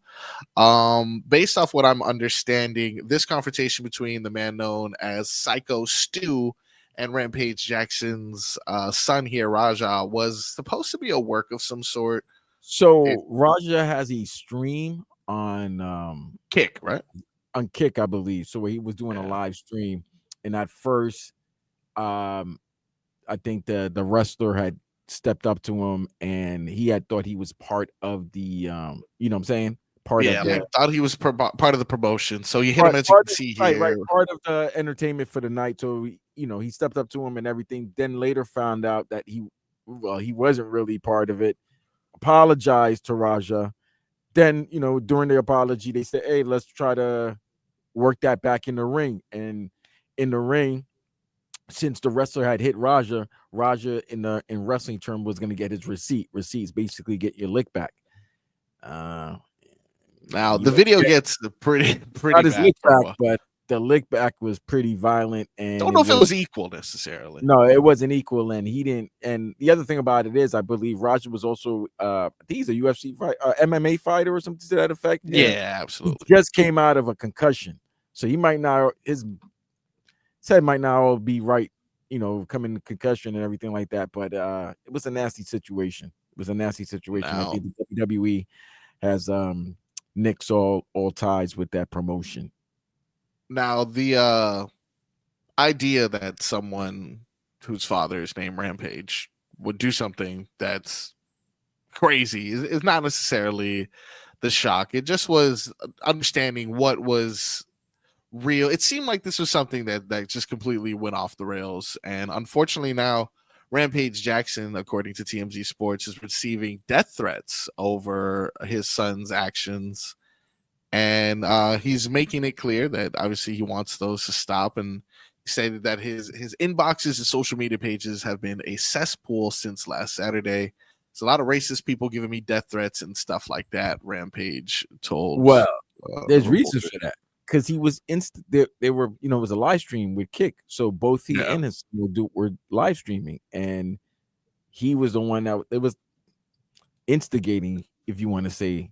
Because he was like, "Oh yeah, you better go get your lick back and all of that stuff and everything." That is a bit of a problem because, as you can see, like towards the end of this video, after he's already leaving and roaming the streets, Rajah is kind of saying things along the lines of, "I'm tired of everyone thinking I'm soft. I'm tired of everyone, kind of commenting on the fact that a lot of people's opinions about him may have influenced his decision into beating the living hell out of this guy." But, there's a lot of people who are like, hey, as a wrestler, he shouldn't have done that to begin with. And there's other people saying that he went too far. Can I just say this? Yeah. And this is for all people out there. Sometimes people do things and the reaction that they get, they want to control. And you can't, right? And once it gets to that point, don't be mad at the reaction. You instigated it. And so from that standpoint, when this whole thing was started and you win that bro a certain way, and then you give him an opportunity to get his get back, when the whole thing around him was people think I'm soft, he got to go over the top. And if you know this, you probably shouldn't have went at him like that in the beginning. I'm tired of people acting a certain way and then want to control the snapback, then want to control the reaction, right? people come at you and talk to you any kind of way, and then you get really mad, and then they tell you to calm down. You know, I was calm before you said a word to me. And so, I'm not. I do want your opinion on this, though, Leroy. There's a photo that I am pulling up here because, without knowing a lot of the context of the situation, I know we got to take it to break, so I'll make this quick. But I did see this and was like, this wrestler obviously not necessarily purposely instigated it because he thought this guy was part of the promotion. But I initially was like, he instigated this moment. How could he not have seen this coming? But there's more things that continue to come out, like this picture I'm about to post now that I want your opinion on, because like you said, Leroy, you can't rile someone up and then get mad at for how they react. Right. But there is a picture that is circulating now that was on TMZ and various social media outlets that shows after this, but before the actual confrontation, an apology in which Psycho Stu, the man who instigated the event, is on his knees, like shaking his hand and asking for his apology because that was before. That's what I just said. It was before. Yeah. So now before this. But here. Do you think it's too late? I'm gonna use the words of one Brendan J. Tobin. The J stands for jackass. Okay. Thanks for the clarification. Like, okay, when you do something in public and then apologize behind closed doors, that ain't fixed. So the thought of how people feel about young Lil Jackson, that ain't fixed. You got to fix that. And how do you fix that? You fix that just like how it happened. Seems like it was fixed. Right. But again, you can't, like, man, you can't do what you want to do and then think, oh, I apologize, it's over. It ain't always over. Stop. We all been in situations where somebody has made us feel a certain way or did something to us, and then they go, I'm sorry. Like, great, you sorry. It don't change nothing. Well, we got that and much more on the Tobin and Leroy Show. When we come back, we're going to learn what new words have been added to the dictionary. We are going to play Radio Taboo and continue to monitor the NFL cuts. We got that and much more when we come back.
Welcome back to the Tobin and Leroy show.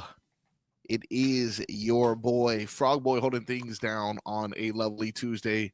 Vlad in studio, Fig in studio, and Leroy at the home studio, cycling through headphones, apparently. We have cut day around the NFL, 4 p.m. as it continues to loom. We are letting you know the biggest stories, the biggest cuts from around the league. Nothing too much or nothing too surprising for the Miami Dolphins, other than the acquisition of former Bills cornerback Rasul Douglas. And Dolphins. He played for the Dolphins. Rasul Douglas? Now he plays for the Dolphins. Did he play for the he Dolphins did before? Yeah. Oh, this is his second stint? I didn't know that. Yeah. Oh, nice. Welcome back, buddy. Favorite. Remember you. Had your jersey. Old Douglas. Old Dougie. I remember old Dougie. Hey, you know what? That's what that happens when you like when I go to games up in Cleveland. Yeah. Right. And they go, "Oh, can I get your autograph? You were my favorite running back." I'm like, yeah. Stop, dude. I said I wasn't even my own favorite running back. Stop. That's great. This training camp coverage, Odyssey Sports training camp coverage, is brought to you nationally by Geico. Switch and save and get more with Geico. And you know where you need car insurance when you get a car from Doral Hyundai, who's bringing you these headlines. #1 Hyundai store in the nation just went full beast mode. Doral Hyundai, where the deals are monstrous and the prices don't survive. No one sells for less. No one. We continue to monitor cuts around the league. Shiloh Sanders cut from the Bucks. Any interest? Anyone want to bring in any of the Sanders kids? I don't even know what position he plays. He plays safety, but he's not necessarily great. But was he on Colorado's team? Yes, he was. Yeah. He was 21 safety. And he's a vibe. He really is just a vibe. Okay. Like, he may not necessarily be the greatest safety, but he's a fun guy to be around. Good, positive. He understands that he was, gifted with privilege of being Deion Sanders' son, but he doesn't take it like what he wasn't gifted about with? it. Deion Sanders' skill. Yeah. I'll tell you what. And that's got to be rough to wear number 21, be that same position, kind of. It's rough, I know. But nonetheless, he's a vibe. If he wants a home in Miami, I say we give him one. No, you don't. But there's a reason why I am only making moves in my fantasy league that I'll probably end up losing again anyway. A couple other updates, couple other headlines. As we mentioned earlier in the show, your Miami Marlins were victorious yesterday. Vlad was there. He was there. He was giving the Marlins a good juju. No, it's a pitching duel. It was a pitching duel. Edwin Cabrera, 7 scoreless innings. I believe only 1 hit during that time. Vlad, brief scare in the top of the 9th, but I got real nervous when they called old boy in for 1 hitter, and he hit him. Oh, the lefty. The lefty. They brought in the lefty to provide Olsen. And I'm like, really, dude? Hey, they can't take you out right now. You know that? Yeah, you got to be in for 3 hitters. Yeah, now you got to face Acuna. Like, all they wanted you to do was get Olsen out, and then they could bring in the righty the next inning. No, now you got to face Acuna. But now, do you have to face 3 hitters or the end of the inning? Or it has to face. If you get the out, then you can bring in another pitcher. Okay. Oh, you can bring because that's the end of the inning, and then so that's right. You don't have to do it during. You can switch. Yeah. You could. Yeah, you could switch it the start of the next inning, but no. If he hey, it was great because I'm like, you had 1 job. That's literally what you had to do. Like TV. 1 job. Get this dude out. Like, you didn't even get hit. I can understand if the guy hit you. It's like, all right, well, he just got the best of you. You hit him. You know what I was thinking? I was thinking in Major League when he walked old boy to get the Portman. I believe, if I'm not mistaken, Vlad, you're going to be out there again today? Yeah, today and tomorrow. 6:40 today. 6:40 today, so that means Thursday is at 1 o'clock? No, tomorrow's at 1 o'clock. Yeah, Wednesday. Tomorrow's. Oh no, Yeah. tomorrow's 1 o'clock. Yes, and then they go to New York for 4 games. The Mets. I mean, Yeah. to face the Mets. The Marlins go 4 games. They're on Yeah. a 7. They're on a 7-game road trip. I think they go to New York. Didn't they just have a very long road trip? Dude, they have a nasty road trip at the end of the year. They go to Colorado. Who wants to go to Colorado at the end of the year in September? It's still be. Other than you, JFig. I would say it's nice weather. September, not too bad. Yeah. It can snow there. No, Yeah. no, it has a better chance of snowing on. Oh, hey, There Vlad, was a day Vlad, not too long ago, Leroy. an It was opening 90 day. degrees in Denver, and then the next day was snow. Yeah, that I lived That's in what Denver. I'm talking about. I That's what I'm lived in saying. Denver. Right. Like it could be beautiful one day, Lived in and then Denver. the next day Yeah, it could be snowing. my godparents are Okay. from Denver. My grandmother's brother and sister live in Denver. I was trying to think, like, at what point in your NFL career did you live in Denver? No, and when I was, I want to say 7, my mom and my dad split up. So we went and lived with my godparents in Denver. And one day it was 80. Next day we had some sleet. I didn't really see snow. I saw sleet. But then my mom and my dad made up. So we had started school.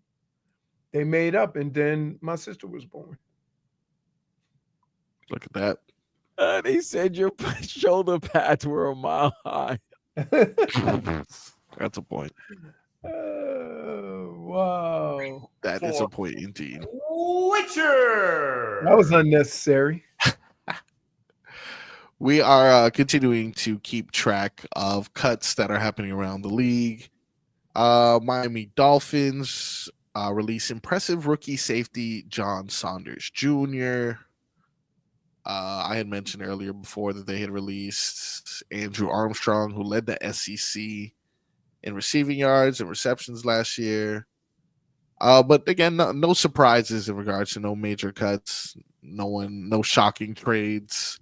I did mention earlier that Shedeur Sanders seems to be safe in Cleveland as Kenny Pickett has been traded to the Raiders. I don't even remember Kenny Pickett playing in the preseason. I don't know. He never did. Because he got hurt, right? Yeah. Well, Kenny Pickett, that's sad, bro. Kenny Pickett, I know, he sucks. had the Matt Flynn situation. He went, Yeah. he was fine. Everybody thought he was going to be the starting quarterback. Then it went from starting quarterback to quarterback competition to backup quarterback to, all right, when you get there and we'll see what you can do, to now being cut. So, question. There's 2 guys that I saw this preseason that I was pleasantly surprised. One is Quinn Ewers, right? And what impressed me about him was how he picked up how things are done here. So if you watch him in his first game, he was completing passes, but they were a little off target. And then as camp went on, they became more, and he was anticipating throws a little bit better, and they were more accurate. So that was cool. And the other thing is Dylan Gabriel got a really strong arm, has some accuracy. And so I was, surprised that now he's tiny. And one thing you always have to worry about is tiny in the cold, right?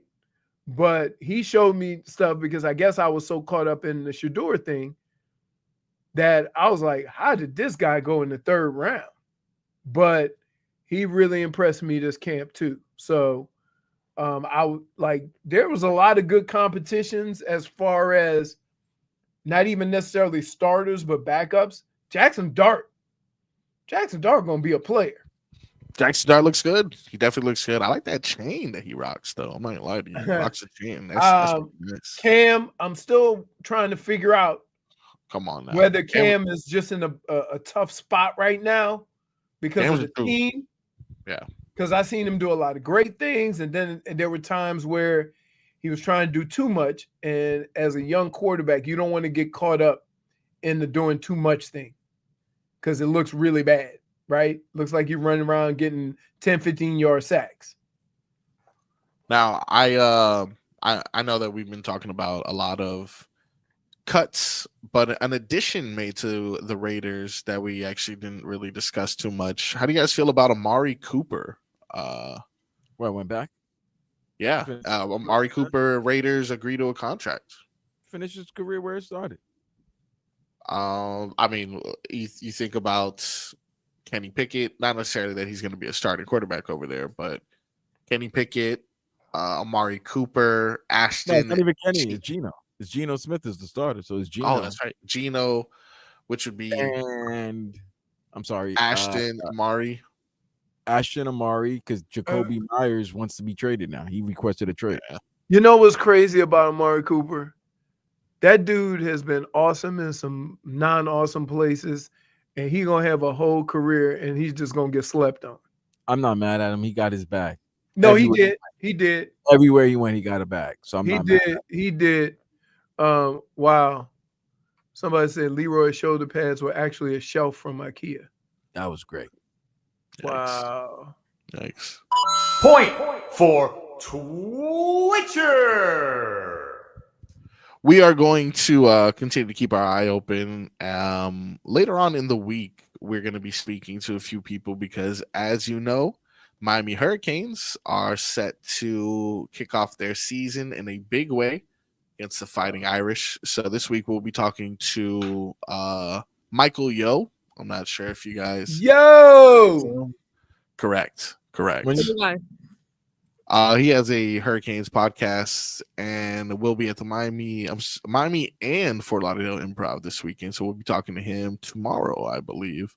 I'm trying to get Dono on later this week too to make sure we get our Hurricanes fill. But in the meantime, like we had mentioned, today is all about NFL cut days, Miami Dolphins, and what they will be doing with that final roster.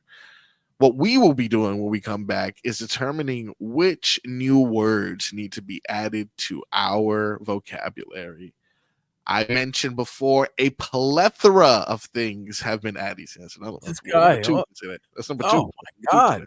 A plethora of words have been added to the Webster's dictionary. Some of them as outrageous as I've ever seen. I'm excited to give those to you to see if you know what the kids say when we come back.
Welcome back to the Tobin and Leroy show.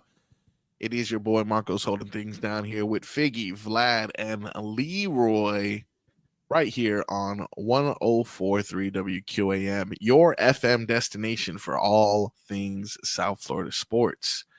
But we do a little bit more than sports on this show here. Sometimes when we're not doing the silly sauce, we actually educate and inform. And I am here today to inform you of new terms and words that not only keep you up to date with all the cool kids, but keep that vocabulary growing. Because these aren't just words that, everyone's just saying to be cool and writing on these internet chats. These words have actually been added to the dictionary. We are going to be hearing quotes and definitions from Cambridge University, Webster. So these are heavy hitters here. All right, these are words that will no longer be just things that are said. Do you even know where Cambridge is? No clue. Is that in London? No clue. It's in England. Remember, It's you don't England. pond that pond. Yeah. I don't go over there. I don't go over there. It's in next to Birmingham. I'm not sure. So are they determining what English is acceptable to use here? It must be. It must be, because Which is crazy, right? now the sources that they are citing though are believable. For example, the first word, I think one that we've even mentioned here that is entered the dictionary is skibbity. Now, Skibbity wow. Didn't you go through this like once? yes, skibbity was one of the early ones that we discussed that actually has no meaning. It says, phrases like it's a word that can have a different meaning, such as cool or bad, or can be used with no real meaning as a joke. Phrases like "What the skibbity are you doing?" or "That wasn't very skibbity riz of you" have entered mainstream usage. Cambridge University explained today. In October of last year, Kim Kardashian posted a video on social media showing a necklace her daughter had given her as a birthday present engraved with the phrase "skibbity toilets." What does that mean? No one knows. No one knows. Maybe But Skibbity was, Her doctor gave her a necklace? no, her daughter. Daughter. Oh, daughter. I was getting ready to say, Yeah. damn. It's a friendly doctor. No, I was going to say she probably spent enough money with him. He probably has like a rewards. There's a couple that are now being added that are like kind of just short for different words. For example, inspo is just short for inspiration, and delulu. Delusional. Yeah, that one. Those make sense. First of all, yeah, I think this is stupid. No, I agree. Delulu doesn't make sense. Well, no, they're definitely stupid. Okay, let me tell you something. You just graduate from college. You go and do an interview for a job, and you walk in and they ask you a question. You go, no, that's Delulu. You think you getting that job? You think you getting that job? Sir, I don't, not to be Delulu, but I think I have an excellent opportunity at acquiring this position at your company. Okay. He may have that job. No, Leroy, thank you. Thank you. Have a nice day. Hold on, Leroy. He may get the job if the boss or the person that's hiring is just as young as he is. Yeah. Now, come on. Now you. No. Don't do that. What I love. You know what I love. You know why? Because you're old. You're old now, and guess who's running things? Nepo babies. Okay. That's another word that's been added, by the way. Nepo baby. Yeah, that's officially one of them. That is officially one of them. But I got a couple other ones that I want to see if you guys are familiar with. Trad wife. You guys know what a trad wife is? A traditional wife? A woman who embraces a traditional role as a homemaker. Yeah. Not too hard, right? Please stop making words smaller. Yeah, words. I don't want to be These smaller. words aren't really that difficult. Hey, They're trying to be cute and they're not. They're ugly. What about Barbiecore? What? Barbiecore. That sounds like somebody who had a lot of work. Close. It's someone who has a lot of pink, a fashion aesthetic characterized by an all pink look. Someone who just wears pink all the time. Most women I know don't like pink.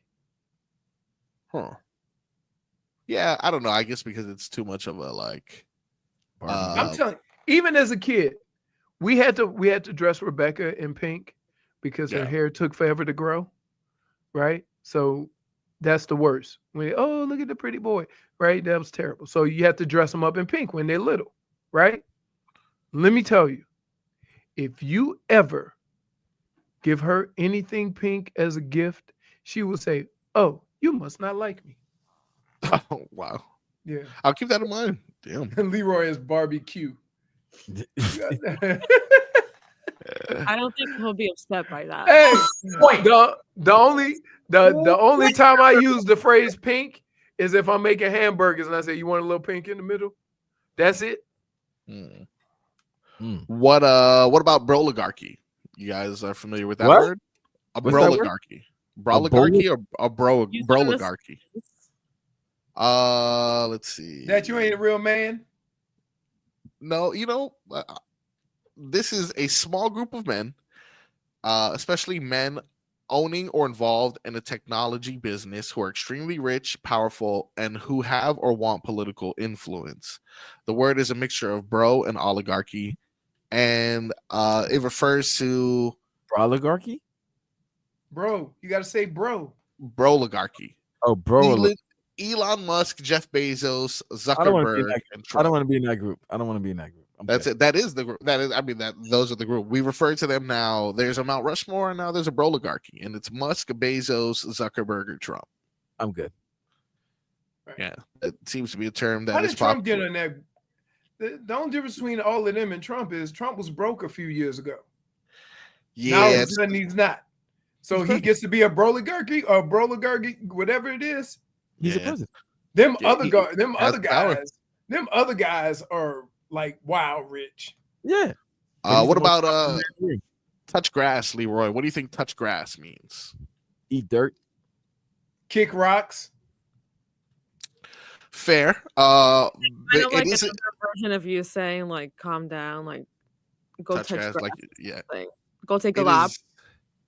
It's a command encouraging someone to disconnect from online or overly intense activities and go outside. So instead of saying go outside, touch grass. Yeah, like let's say you're like, bro, I just watched Game of Thrones in 3 days, and you're like, great, bro, touch grass because you obviously haven't done anything for the last 2 days. See, I didn't have phrases like that because all we did was touch grass. Yeah, exactly. Get out this house and go play. Come back when the street lights go. Yeah. And Leroy took it to heart and said, "You know what? I like touching the grass. Let me play on it for the rest of my career." Sports washing. Have you guys ever heard of the term sports washing? I've heard of it. Sports washing essentially is, let me get you the exact definition, the act of rehabilitating a person or organization's bad reputation by associating them with sports. For example, if someone does something bad or a company does something bad. Oh, that's a jet. That's a jet type of move, or that's a Chargers. So here's the deal. So say if you have a company that their product kind of has some issues, right? Yeah. Then basically what they'll do is they'll go get a sports team. They'll pay for advertising with that sports team and associate themselves with something that everybody likes. So you overlook the fact that their product is garbage. Shady business. So it would be like, what's that guy that got caught at the Coldplay concert? Oh, I don't know his name, but the CEO, that CEO guy. The astronomer guy. If now all of a sudden the astronomer sponsored the Lakers. The Chiefs. Yeah. Exactly. And then all of a sudden now you're kind of associate. Now you don't remember him and the affair. You kind of associate him with the Chiefs and winning. I got it now. Okay, that's sports washing. It's more like sports washing. Somebody say live is sports washing. Because of the stuff that they do over there. True. And now they're buying in the golf and paying a lot of That's a good point. That's a good one. That's definitely a good point. Somebody said the Marlins at Flanagan's. They haven't played well since that Flanagan's, man. True. They played well after that. Well, after the Yankees sweep, but they haven't played well. But good win last night. Sports washing. Sports washing. That's a different one, right? Okay. Now, what about this one's pretty easy. Cash grab. You know what that's called? You know what I'm saying? There's another 4-letter word we use for that. Life. a cash grab in life. I've never met anybody that said, you know what? That's too much money. I'm not going to. like we get mad at Anthony Richardson for being a bust. It ain't his fault they drafted him 4th overall. Should Anthony Richardson have said, you know what, guys? I've only played 1,500 plays in football at the highest level. I'm not ready to be a first rounder. Should he have said that? No, we would all took that money. No, that for sure is an understandable exchange there. But I know, for example, from my time speaking with Crowder, that he was involved at one point in this energy drink that really had no legs, but they just gave him a check. And he's like, sure, yeah, I'll drink your stupid drink. I'll advertise your drink. Have you ever been approached by someone who you knew, oh, this business ain't going nowhere, but they had that money up front that was like, let me consider this real quick? Yes. Yes. Kozar Coffee. Don't you talk bad about Code. No. Not even. No, I love Code. I'm gonna tell you. I'm gonna say it. I'm gonna say this, but it's my own personal feeling. All right. Reebok, when they had the pump and they first came out with the pump, they was going around the league and they were getting players, giving players a nice little check, giving some merch. This was before Nike was Nike, right? You couldn't get golf clothes and golf shoes. All you had at Nike was shoes and stuff like that, right? Which when I played football, I was getting for free. Nike wasn't the Nike didn't have Tiger Woods and all the golf stuff and all that. It was just sneakers, golf stuff. Okay. But here's the deal. I got the sneakers anyway because I used them to play. So I didn't need a contract. So I was like, all right, cool. So I got the check. I knew to shoot. Let me tell you, them pumps, I think they took 3 years off of my career. They hurt my feet. You actually have said that. Yeah. And so every time the rep would come by, I would say something. Right. And he finally got mad. And he said, well, if you don't like shoes, get the money back. And I said, I'm glad you said that. And I had a check sitting in my locker waiting for those words. And I gave him back, and that was it. So I did do it. But I had to undo it because my feet hurt. Now that's what they say about the Ball Brothers shoes. The big ballers, but none of them, they don't wear those no more. No, they don't. But I mean, they did get some injuries when they were wearing them. Because you know who got that one of the highest is LaMelo, right? LaMelo, yeah, LaMelo. Yeah, LaMelo got one of the highest sole shoes in the league. Now, Caitlin Clark. I hate when Nike, you know what Nike does? Make the same shoe and make it a different color and put somebody else's name on it. And I'm just saying. Yeah, I mean, it's LaMelo now, but a few years ago, the one with the bright color designs and stuff was the Kyrie's. Everybody wanted the Kyrie's. They had the SpongeBob Kyrie's and stuff like that. Now they got the LaMelos going crazy and all of that. But Kobe's, the Grinch Kobe's. So we're talking about cash grab, right? That was the word. Cash grab. That was the word. Yeah. We can't be upset with Tank. Oh, with this. See, that's an excellent example of a cash grab, right there. That's an absolute cash grab. Yeah. 8 rounds exhibition. Floyd did it too. Easy cash. Yeah, you can't. But I don't know why people get mad and saying it's going to ruin. Let me tell you something.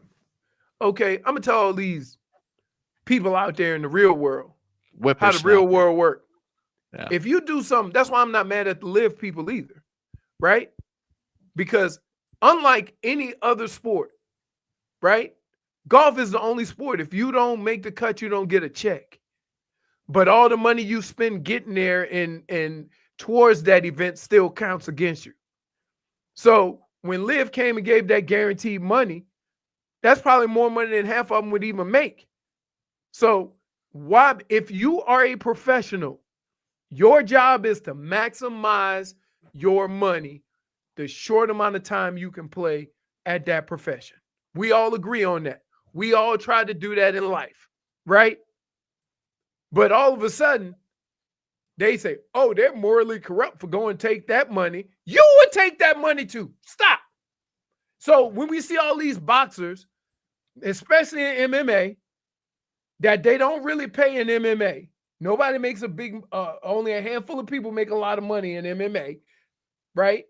When you see them have an opportunity to go get a big payday for 10, 15 million, and then they say you can't come back to the UFC or MMA or whatever, they're like, this one check is more money I'm gonna make than you're gonna pay me to fight 10 times.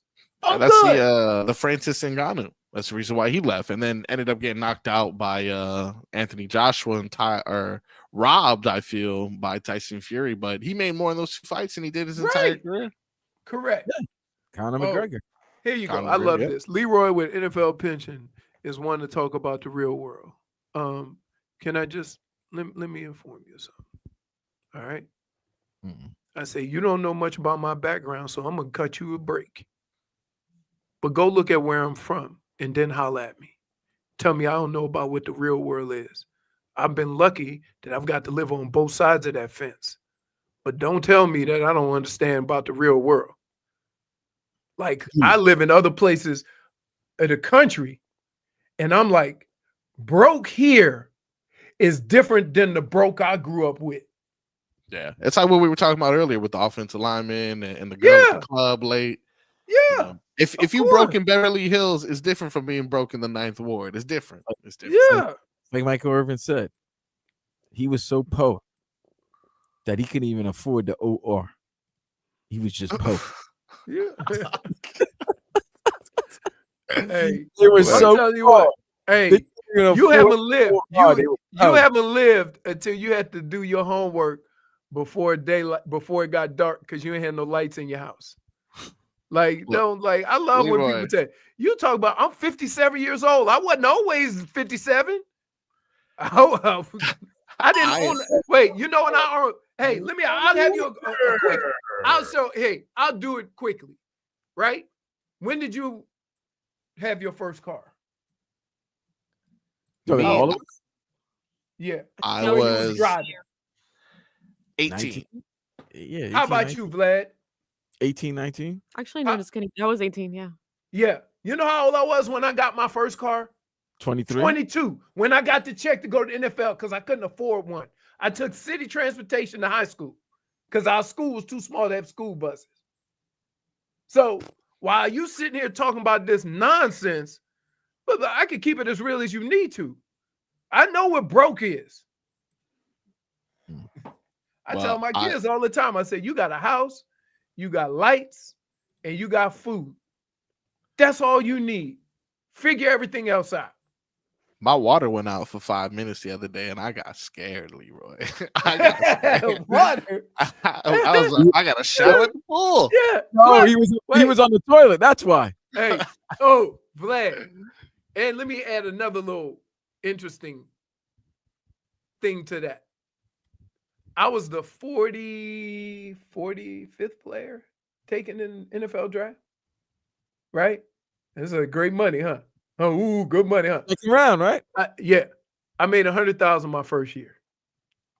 So while you sit there talking about, don't look at what football is today and judge me by that. Because right now, them guys getting $1.5 million, $2 million. Oh, yeah. Second round, first pick of the second round. They get $100,000 a day. Right. It took me 4 years. It took me 4 years at the NFL to get even. Because you know when you go to the NFL, right? You ain't never had a car. You ain't had a place to live. You ain't had the clothes. You got to wear suits everywhere. Please.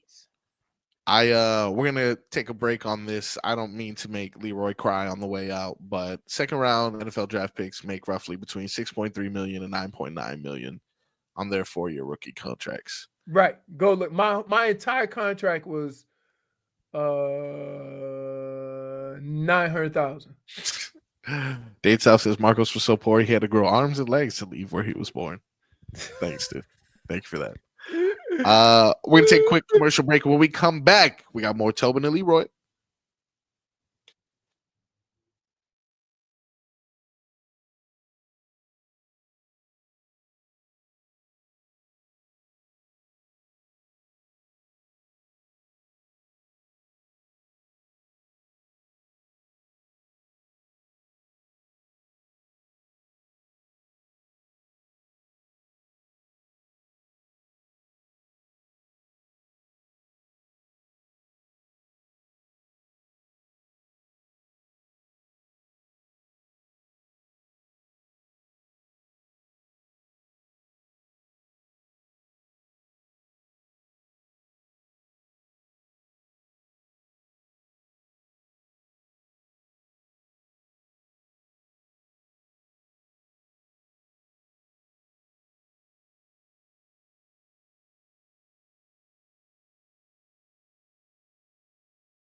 Welcome back to the Tobin and Leroy show.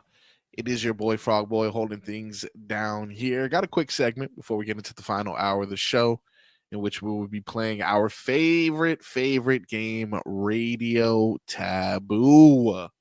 Got some new words for you guys to work against. Leroy, I hope you have your bandana ready, of course. I'll go get it. I know we're monitoring the Miami Dolphins to see which teams or which players will be cut. It's going to be tough for. Here's what a lot of teams do. They wait until the last minute so that the guys that they want to sign on the practice squad are still available. If you isolate one guy and get rid of him quick, then it's going to give other teams quicker access to him. So in a situation like Kenny Pickett, they were doing him a favor by releasing him early to give him an opportunity to get out there before the chaos. So that's how you kind of have to look at that, because say if there's a couple of guys they want to probably bring back for practice squad, right? They're not gonna release them like before the deadline, because they want them to get mumbled up with the other 1,000 guys that'll be on that list. Heard. So it's all mind games here. It's not mind games. It's just a way to play the game. Like if there's a DB that you want to put on the practice squad, you ain't gonna release him at 2:00 and isolate him. You're going to hope he get lost in all of the 1,000 other guys. I have a word for Marcos. What's that? Treadmill. Oh, hurt. The one that he said before is, I was so poor. My sleeves were on layaway. I frowned and cried at the same time. The big story that's also coming out of South Florida, I'm not sure if you guys touched on this, the divorce settlement for our boy Cheetah. Did you guys talk about that yesterday by any chance? No. Oh, wait. Nah, what happened? What is it? Oh, Tyreek Hill. He's going to have to be forking over a lot of money. The divorce settlement is final. I'll be saying a little bit if I got to fork up a lot of money like that. Listen, I all of a sudden will be the best teammate possible, because he will now have to pay between $20,000 to $50,000 each month in support payments. And look, that's light work right there in comparison to what comes after this. On top of that, he has already handed over a $500,000 lump sum to cover her personal expenses and legal fees. So, we're at $500,000 up front. So wait. You got it here. Yeah. Don't look at it from your pockets. No. Let's look at it from I can't actually. Right. I cannot. Let's look at this from the realities of what's actually happening. Yes. So he averages $30 million a year. Yes. So that means that each month he making like $2.5 million. Yeah. So in 1 month he can take care of that yearly. Right. Now he's ordered to pay $457,000 towards her attorney fees, plus the court granted her a $100,000 car allowance, and his ex-wife will keep Hill's $200,000 Bentley Balenciaga. It's too rich for me. I don't even know what that is. And will continue living in the pair's $5.5 million Miami condo, as Hill will be directed to cover the mortgage, insurance, utilities, internet, and healthcare costs for both mother and child. Jesus Christ, bro. What the hell? Yeah, it's expensive. Oh, expensive. Well, I mean, so hey, listen, it took a long time to get here, though. Not long enough. No, what I'm saying is, it's not like, this is first strike kind of vibe. So I can understand where Keita. I get it, but still, like, yo, man, like, you were not. Hey, you know what? I mean, she was an NFL player's sister, though. Let's be clear. Let's be clear. What was you doing? She was the NFL player's sister, so she had money. She can justify that. Hey, my lifestyle before I met you. How many touchdowns she score? No, nothing. I'm not saying she can be like, hey, I'm this. What's a 40? What's a 40? Okay, no. Right, you making it sound like she's an NFL player. So what that got to do with? What I'm saying is different if a girl from Miami Gardens was like, hey, I need to keep up with this lifestyle. When no, it's not. This girl who had probably had a lifestyle prior because her brother was rich. So how she you know? Wait a minute. You know, Marcos, you sound ridiculous. I think it's a little different. It's not. Yeah. What her brother playing football got to do with her riches? Maybe she's a little richer than a normal person would be. So that's why her lawyer could be like, hey, look, prior to Tyreek, she was eating at Nobu. I'm going to be honest with you. That's probably why she put up with that stuff from Tyreek as long as she did. Because she wasn't. What is Get 18 months. You got it in. How much? Look, I'm gonna just say this. Everybody can't. I didn't think that I would ever get married, right? I wanted to be, but I didn't. But I didn't pull that. I wasn't gonna take that next step unless I was absolutely sure that I was sure, right? Not that somebody was trying to pressure me to be there. And so it was the best thing ever happened. No pressure. This is what I wanted. This is what she wanted. Boom. Never even there's nothing if you ain't ready to settle down, don't get married. Unless you went over the middle and got hit, by a middle linebacker or a safety. I don't want to hear none of that. Yeah, it's not an innuendo for anything. He really means that. For a second, I was trying to read between the lines. But I'm just saying, if you ain't here, this is nothing bad. But I'm saying this: if you ain't ready to settle down, then don't. And you should know who you with. This wasn't his first rodeo show. She should know his reputation. Stop that, man. Stop it. Yeah, hey, let me tell you something. Vlad. Leroy. I'm gonna say this. Sometimes situations outweigh what your eyes are privy to. Fam, they just got married a year and a half ago. We saw them when they were newlyweds on the Hard Knocks in season. Didn't they try to get divorced 3 other times? They tried to get divorced literally 3 weeks after they got married. Right. What are you doing here? Right. Come on, man. God bless those crazy kids. I feel bad for him. You know what? No. I don't listen. Hold on. Bad for him for doing his dirt. I don't feel bad. He got caught. But man. But wait. But Vlad. Hold up. Dude, hold up. I'm gonna say this. When you know the results of your actions and what they could entail, because we see it on all the time with our fellow athletes, famous people, or whatever. When you know what the ramifications are of things, then you don't take that step and you don't have to deal with it. But if you put yourself in that situation and then you got to pay, the piper, I'm not gonna feel sorry for you. And wait, hold up. Here's one thing. Last point. Why I gotta pay for your divorce lawyers? Why, if I didn't want to get a divorce, why I gotta pay for your lawyers? Because that's See? And I'm gonna make you pay for it too. That's how it sounds. And I'm gonna take your car. And your $4 million house. Yeah. Hey man. And the condo on South Beach. And you know what's gonna happen, right? I'm with Keto on this. He gonna build a house right next door? No, he gonna get up. He gonna get up again, right? He'll have an unbelievable season. Tyreek, get a new contract, and then she's gonna come back to the judge saying her life experience needs to go up. Right, it has to go up because his contract went up. Nah, ma, we good. That's but Vlad. Hey, time for break, by the way. Vlad. Yeah, we need. Can I just say this? When you know the results of the game, then don't play it that way. Right? If you still play it that way, even though you know the results, then that's on you. That's on you. One game we will play, Radio Taboo, when we come back.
Welcome back to the Tobin and Leroy show. It is the final hour on the program.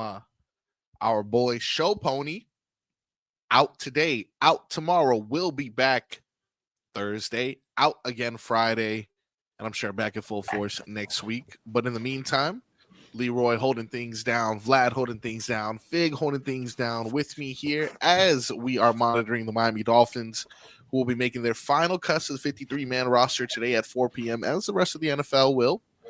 Yeah. We will continue to keep an eye on it. This Miami football report and all Miami football reports on WQAM are sponsored by Miami-Dade County Public Schools Technical Colleges. MDCPS Technical Colleges offer over 60 affordable accredited programs, day or evening hands-on training aligned with local employers. Call 305-558-8000 or visit careerinayear.com and launch your future today. Big news out of Miami. The only news it seems out of Miami is the acquisition of Rasul Douglas at the cornerback position.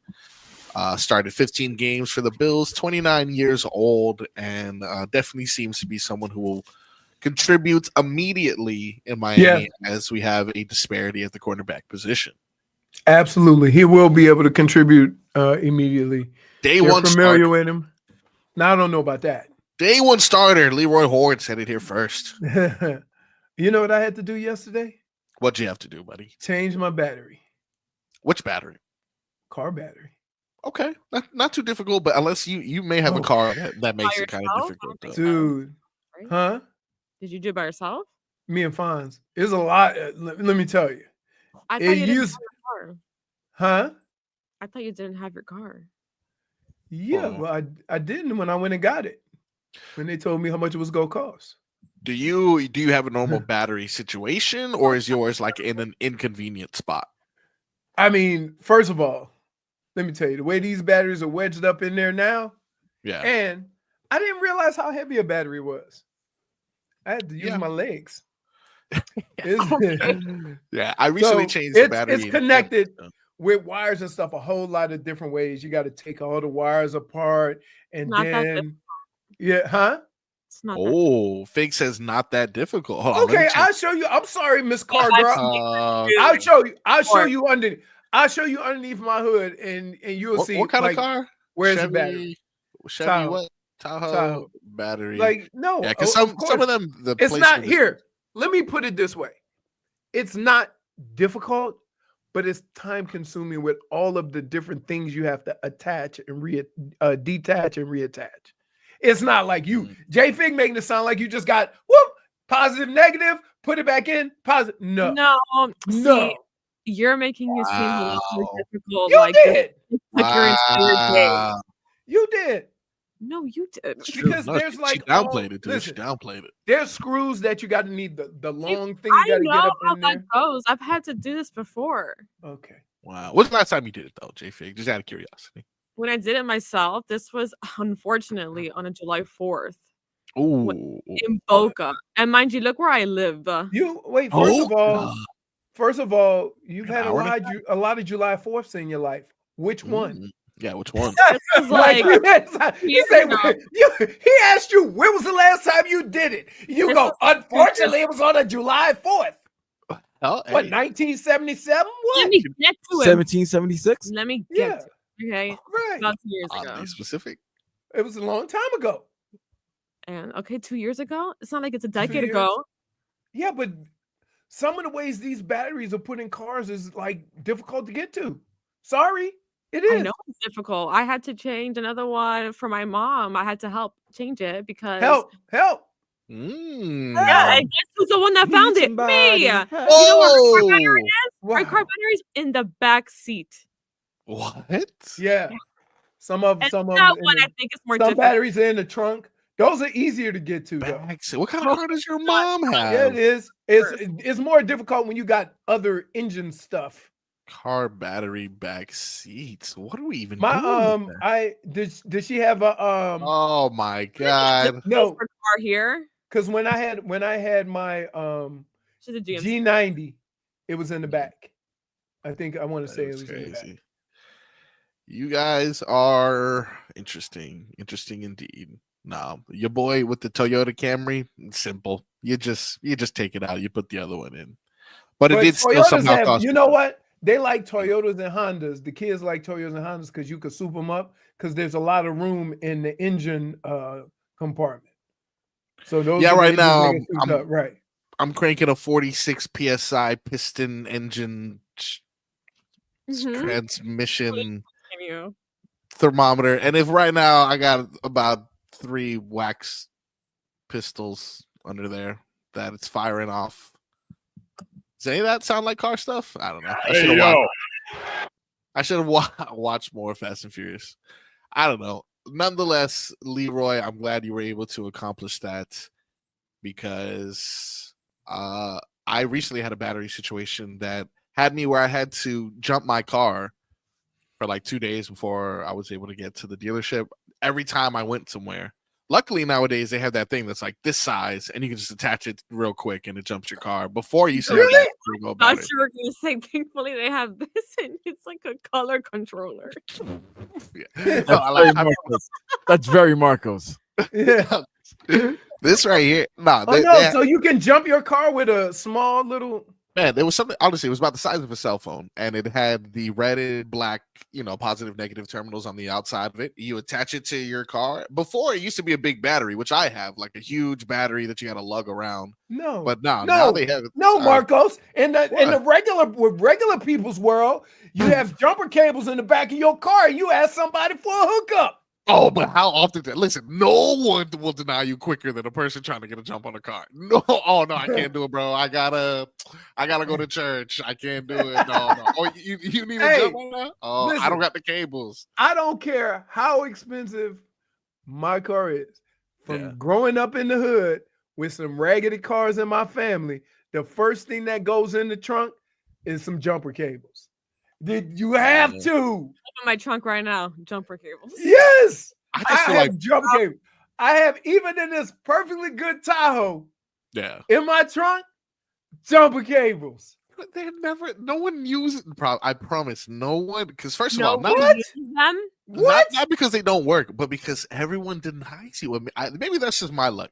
My luck is every single time they're like, I'm like, yeah, can I get a jump? They're like, I don't have the cords. And then I'm like, well, I have them, luckily. And they're like, I don't have the time. Like, no. Okay. But wait, here's the deal. Right. Like when I had my Hyundai G90, right? Yeah. I went to help somebody, my Fonz's friend, jump his car. And we sat there for an hour because I didn't know where the damn battery was. Okay.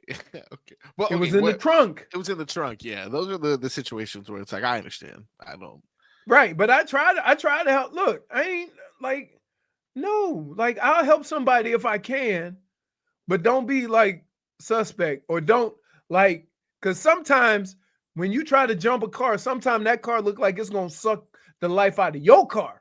And then you're going to be broke down when he drive away. Yeah, that's another one too, where they examine your car and they look at their car and they're like, I don't think there's anything in it for me. I'm not sure if I really want to do this right now. Right. And I'm like, bro, it's not the cooties, bro. I just need a jump, please. And they just never. That's sketchy, Marcos. It must be me. It literally must be me. Right. That sucks. Did you have full sleeves on, or did you have that? Did you have that cutoff? Okay. Well, maybe Guys, maybe that was it. Right before we go to break, I'm gonna upset you real quick, Marcos. All right. Taylor Swift and Travis Kelce are engaged. All a part of the plan, bro. I'm telling you. All a part of the plan. All a part of the plan. This is all a part. Hey, listen, they're playing the long game. I give them credit. This media run they've been on, giving them credit. Good for them. Go for Travis. Hey, Travis. Very, very and much. And get that divorce 18 months later. And there it goes. goes. To cynics, we're going to break. Let's do it. All right. Radio Taboo when we come back.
Welcome back to the Tobin and Leroy show. And I also have a story to tell, as we are here on 104.3 FM, the new FM home for all things South Florida sports, which means it is time to introduce for the first time ever on these FM airwaves the number one game on this side of the Mississippi. That is Radio Taboo. Just to give you a reminder of how things work on this Radio Taboo, Vlad will be competing against JFig with Leroy as the all-time guesser. A word will come on the screen in which Vlad or JFig will use whatever term they can other than the ones listed to get Leroy to guess the correct term. Whoever gets Leroy to guess the most correct terms following the 2 rounds is declared the winner. You guys understand the rules? Ready? See. All right, let's give a coin flip. Which one's going first? I'm about to flip a coin. You guys let me know. JFig, ladies first, so heads or tails? Let JFig call it. She won last time. Okay, all right. The winner, defending champ, Figgy? Tails. Tails. All right, we will flip our coin. Call it in the air. I don't know. It was a remote. So, Figgy, you go first. No. Wait, what? No. No, I think Leroy can't even Cherry amor. Hey. Summer day. All right, well, Leroy is doing his best Stevie Wonder impression. We will go ahead and present it. That means, Vlad, you will be going first. I will put 60 seconds on the clock. Do we have any game show theme music while I set up this timer here?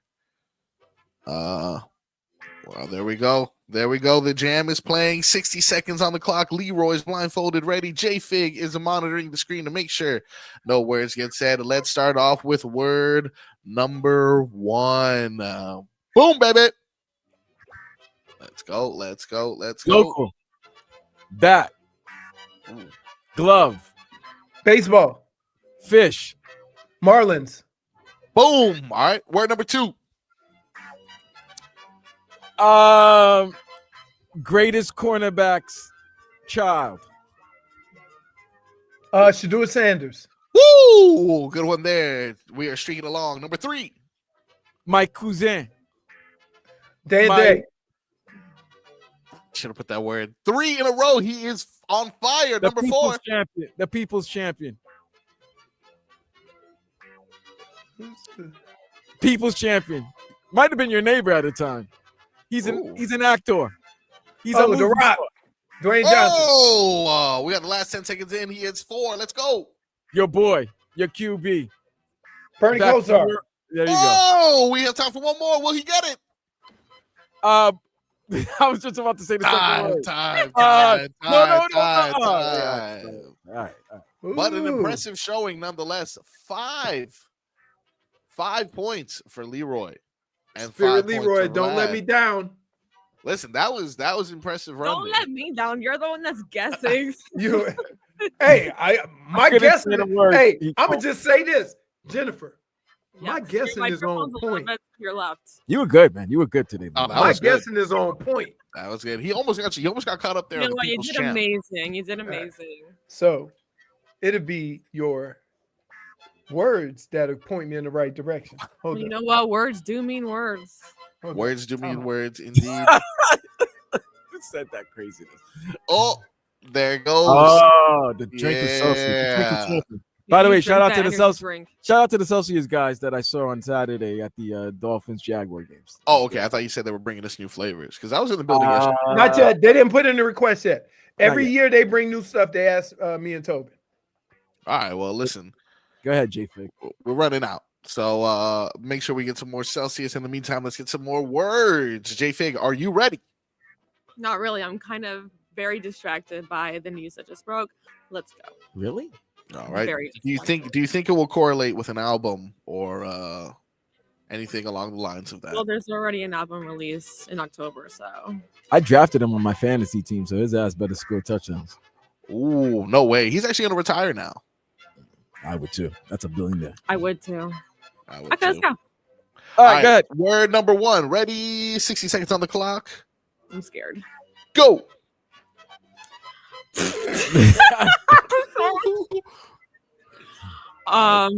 A lot of people make fun of you for this. Ooh. My feet. No, That's close. true. That is true. My hands, my fingers, things that you have done with your hands. broken in your fingers, career, surgeries. like dropping, or a ball. Oh, fumbling. Okay. Hey! All right, word number 2. Wait, I can't. You can't even spell right, Okay, sorry. Marcos. I Wow. apologize. I couldn't even see that because I had something blocked there. I apologize. I may have picked these up from the corner. So look, I'm gonna pause the timer. I'm gonna pause the timer for absolute worst. Go ahead. Go. All right, ready, go. Everyone is very excited for this game coming up The against Canes against Notre Dame. Ooh, oh, there you go. By the way, Leroy, he Yeah. spelled Notre Dame Note. Notre Dame. Notre Dame. Hey, don't worry. According to him, over in England, there's gonna be a word in the dictionary next year. Notre Dame. All right, I'm gonna restart the not restart the timer. I'm gonna resume the timer from where it's at right now. JFig, you got about 18 seconds left. That is not impossible. That's about 6 seconds per word if you're able to get this off. You ready? All right, let's go. Ready, go. This has a great jingle that comes on every certain day I like that. during this specific season. Carrie Underwood, perhaps? Oh, Well, Sunday Night Football. No, sorry, Ooh. I meant to say the other one. Close. Sunday Night Football. No, Close. very close. Was it Thursday Night Football? Oh, you're just gonna skip over the most important Monday one? Night Football. Oh, hey, last one. We got a few seconds. Wait, I can't see because I have like this thing that keeps coming up. Okay, sorry. 5, Hey, Aqua. I'm gonna say 4, Aqua.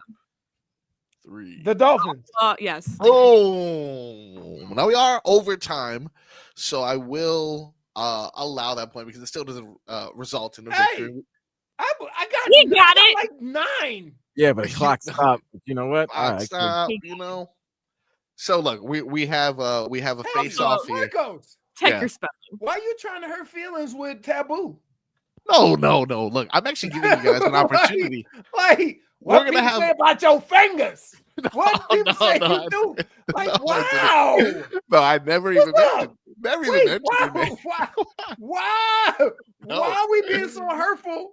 Look, see, I didn't even put your name or nothing. I don't know why JFig would just assume What? I was. Oh, talking to so you. sweet. that was her. He That just was took it her. off. Wait a minute. Move that off the screen. Yeah, you're blocking all of us. Are you serious, Jennifer? He took off the cards. Your name was What? actually under it beforehand. Wow. She's, What you would know you what? say? What you do all the time with your fingers? No, see, I said what people make fun of you for all the time. And I He said, did. busting up He did feet. say that. People. Besides that, Who the hell are people? Who are these people, huh? All I know is the I'm up. chat. Literally everyone in the chat. Look, right now, Vlad is up. We are going to take a quick break and we're going to come back with a lightning round so we can finish off this heart pumping edition. Heart pumping. Yeah, man, we got nervous. I got nervous. I got a little bit nervous. The timer, we have to restart it. Things get crazy at Radio Taboo, especially now that we're on FM. So make sure you join us right here when we come back.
Welcome back to the Tobin and Leroy show. We are here. Oh, do I need my? No, she's not here. I don't know where she went. Yeah, I'm not sure where she's at. But when she does come back, we'll do like a quick rapid fire thing. So keep it a near and dear to you. But you're good for right now. For right now, we will begin saying. So again, notice all the names you see released are doing one or two things. Yeah. Either it's a quarterback and you're doing him a solid so he can get picked up, or it's guys that you wasn't gonna never like. They ain't worried about whether they get picked up by another team. All the guys that are trying to get returned to practice squads and stuff like that, they all gonna be released at the same time, so that it thins out, the whole process, and you might be able to get a guy back on your practice squad. Now, we did have a lengthy discussion earlier as we piggybacked on the debate had on the Hockman and Crowder show yesterday concerning Jason Sanders' injury and how much it would affect the team. Just an update on that. Jordan Schultz reports that the Dolphins worked out kicker Eddie Pinheiro today. The 29-year-old owns an 88.1% career field goal percentage, which to me seems like it's good enough for 4 to 5 weeks. Like, obviously, you have to work a couple guys out, but that's what we were referring to, in which it seems like, hey, look, just sign that guy. But you're not going to find a left tackle that easy. So, with that being said, obviously, we'll keep our eyes open, but 4 p.m. is the deadline. A lot of cuts will be made right before that 4 p.m. deadline, like Leroy said, to kind of stash those names in a long list in case you want to bring somebody back for, like, practice squad, for example, or something like that. But we have a score to settle right here in Radio Taboo. Vlad has a commanding 5-4 lead. We were very gracious to give JFig that last one, but it's because we had some time stoppage. Put it away. You know what? I don't want the point. I don't want no sympathy. All right. Look, the champion has spoken. 5-3. Is JFig doing the finger thing? She was doing the thing. She was doing the thing. That is great. If you're gonna keep rubbing it in my face, I don't want it. All right, that's fair. Look, she chooses to earn it the old-fashioned way. So we will. Say Ayo, Vlad. Next. I'm not saying A. I can't say Ayo to you. I can't say that to you. I'm not even thinking that. Why are you already saying something and then playing the result? And then but you know what? Everybody's. You know what? I gotta start changing my. Change your facial expression. My MO, yeah, like my. I'm not even talking about that. Right, but I'm just thinking, it's JFig with the finger and the attitude. I'm like, when did she turn into? Always. All right, so let's go ahead and get into it. Since this is the final championship round here, we're going to cut things from 60 seconds to 30 seconds. I'm gonna just sit back and enjoy my. Yeah, don't get too distracted, Leroy. So far, he's not been distracted. I can't see. He's good. I'm good. All I need to do is hear. I got my headphones on. I can't hear you. Okay. All right. He is up on the mic, so ready. The timer is about to start. We are going. Figgy, you're going first. Actually, no, because if you don't get enough, then this is over. So, Vlad, you go first this time right now. Oh, yeah. All right. So we have the timer. 30 seconds. Ready? Go. Oh. Max Verstappen. F1 racer. Car driver. Ooh, car racer. That's good enough for me, baby. That's a point on the board. Keeping it going. Excuse me. No, it's not. Yes, it is. He said the word. He said F1. We just talked about him. He about to give a lot of money to his ex. Kelce. Travis Kelce. No, he's about to his ex. Couple seconds. Tyreek Hill. Boom! Tyreek Hill at the buzzer there. That point counts.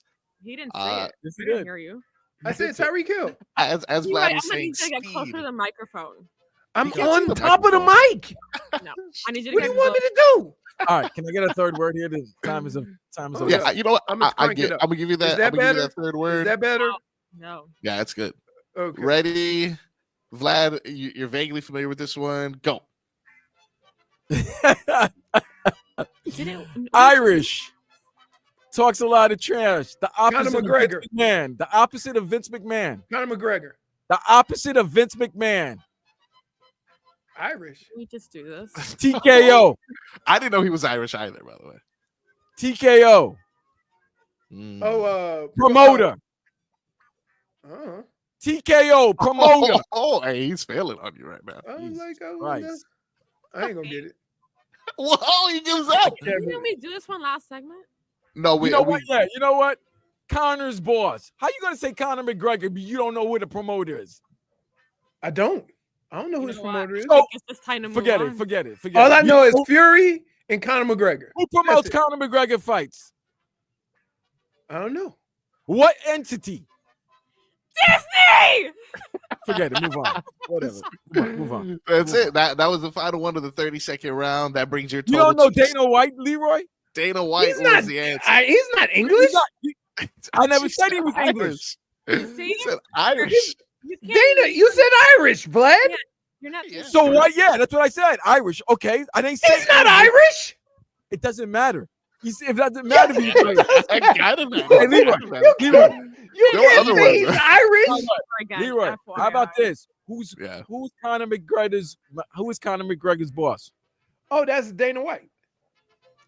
There You it threw me goes. off when you said Irish. It doesn't matter if I said Irish. I'm telling you a lot of words here. No, what are you talking about? Oh my goodness. So I said Irish. This You the man only is guy stuck play on one- taboo and hold have on, throwaway word? Hold on. You stuck on one word. Yeah. And you You get called stuck him on what one you damn called word. Full of words. You're supposed to comprehend those words. Okay, Irish, you lost me. But forget Irish. Hey, you gotta know your audience. You gotta know Wait, your audience. wait. Did he not give the assumption that Conor McGregor, like sometimes they have their own agents, right? Yeah. So I thought you were Also, talking I about had no somebody idea else. Dana White was Irish. I don't know. I just put it that out there. He is Irish. He is Right, you can't put it out there. Just Oh, put he it out is there. Irish? He is He's Irish. So Yeah, then yeah. if he is Irish, that was right. What are you talking Yeah. about? You was just wrong. Dana White's Irish? He's Irish. Yeah, he's. I had No no idea. way. Wrong. Where Apologize was he now. born? Apologize. Sorry, Dana White's Irish. But he was born in Manchester, Connecticut. He was born in the New England area. He works for TKO. He is Conor McGregor's boss. Right. What are we talking Correct. about? Wait, you saying that Dana White is Irish, like saying I'm African? Huh. Yeah, I feel that. Yeah, he was born in Connecticut. So he's New England. Yeah. Most New England. Yeah. Dana White. They don't get no Irish than that. What are we talking about? But Really? forget that. But forget the Irish, because you only stuck in on one Are word. we done? Yeah, we got time. Don't worry. The breaks. Oh That's my great. I'm just That's saying. great. Hold on. I don't Move have on. that many words, so this is More. great. Let's move. Let's go. Let's go, Jennifer. Listen, that brings what's Vlad's already- total to seven, if I'm not mistaken. Correct, Vlad? Yes. You have 7? Eight. 8? No, you Yeah. didn't get Dana White. No, but I I feel got like I should take Tyreek. away some points Yeah. after all of that. I got Tyreek, and I got Give me some the Odyssey other two. points. Yeah, you had Tyreek and F1, but last time you had 5 points, right? Oh, Yeah. so that would be 7. Okay. Yeah, 7. And JFig, right, you have let's go. 2 points, I have 1,000 points at this point. but there is 5 Hold on. words left that you All can right. potentially make. It's going to require a hell of a sweep. I'll come back that we will be talking about for ages. Ladies and gentlemen, does she have it in there? Let's find out on this round of Radio Taboo. Word number 1 coming to you, Leroy. Ready, go. Oh no, Leroy. What? You already know this one. What upsets me a lot here, Me pulling on your hair besides you, it's another person. with Solana. Yeah. Oh, wow. How is it that quickly? All right, well, we're keeping it going. What upsets Marcos really? Okay. Hollywood. Basketball. really? Are we going Drew Smith? Or are we going? We're going Megan the Stallion's BF. Oh my God. Clay Thompson. Clay Thompson, 2 points. Does she have it in her? 20 seconds left on the Who clock. did I say? Don't lose. I almost first. Don't lose, okay, this season. And guess what happened? Lose. Who did I send? Almost 10 seconds, Leroy. 10 seconds. We need Leroy. Who? Come on. Football? The Dana Wright ruined Leroy. Football. I don't know. Kansas City Chiefs. Field goals, Leroy. Field goals. The Dolphins. I'm just so yes. right. Okay. What about him? Field goal. What about Jason Sanders? There you go. Hey, listen, the time is up, but I love this so much. So we're gonna keep guessing right now. No, you know what? You had Vlad yelling a lot before. That's true. No, please. I mean, I'm still flabbergasted. I'm still flabbergasted. Dana White is Irish. Wait. Who just got engaged? Who just got engaged? Kelce and Taylor Swift. Next. All right. Okay. This is a 305 aggressive man. Dana White. The head of Dana man White's bun. his boss. That has a man bun.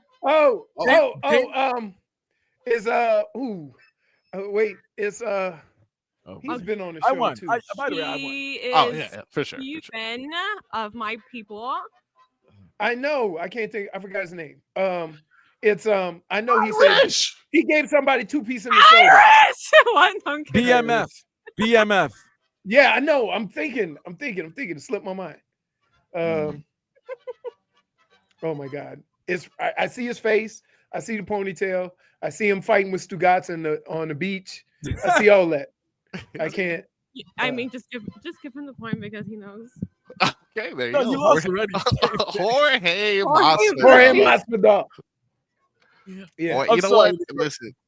The Irish Dana White messed him up. Dana White. Yeah, you did. Because wait. You know what? Can I just say this? This is why black folks can't play games. Because Marcos threw a random ass word in there, Irish, right? And like I threw it. I said my people. I said Cuban, and I said I know you did it right. Thank you so much. Vlad threw in Irish, so I said Conor McGregor. Okay, right? and then right after that, I said Conor McGregor's boss. Yes. So then what? So then what happened? But wait. I screwed that up when I should have got that right. But then after it was done, you know what you said? I told you he was Irish. Apologize. It wasn't even whether I got the name right. Why are you so blindfolded? We're not doing this anymore, I think. This is great. I like you were doing the segment blindfolded. Thank you, how Celsius. It reminds me of how Stevie would talk to people. Would he wear a blindfold? Thugging it out. Hey, let me just tell you. Y'all think it's easy. I challenge everybody else to put the headband on when stuff coming at you so fast, like you forget the easiest of words. It's not that easy. Yo, your first round, you were phenomenal. And then wait, here's what happens. Then they get mad that you don't even remember the easy stuff because you got all the hard stuff right. But you did listen, great. So great. So good. You see, you have to understand, Vlad, how you come about and how you explain your words is a lot different than how JFig, because JFig wants me to just remember her life. No, hey, you say, I got beef with. That's what I'm saying. Who did I have beef with? Right. Who annoys the hell out of me? Right? She just, when you try to break it down, right? She just like, I was about to pull up. I was about to last say, week, she goes, last Tuesday, who did I almost give a 2-piece to? I'm like, yeah, that's how she does it. And you try, so like you guys come from 2 different places. I try to keep it personal, right? You know? So I just like yeah, Jason Sanders. Like, who did I say last year? Don't lose. Who did I say? Don't lose. Now, in all fairness to us, The moderator is terrible with some of the words. Whoa! You misspelled Notre Dame once. They never let you live it down. No, Wait, you wait. Notre Dame. By the way, you can't say Notre Dame. You gotta say Notre Dame. No, That's how you spelled it. Notre Dame. You spelled it Notre Dame. Notre Dame. Wait, you got to do it to yourself. No. Nope. When that name came across, and wait, here's the worst. You know what the worst part about all that is? The worst part about all that is that you had time to write it down.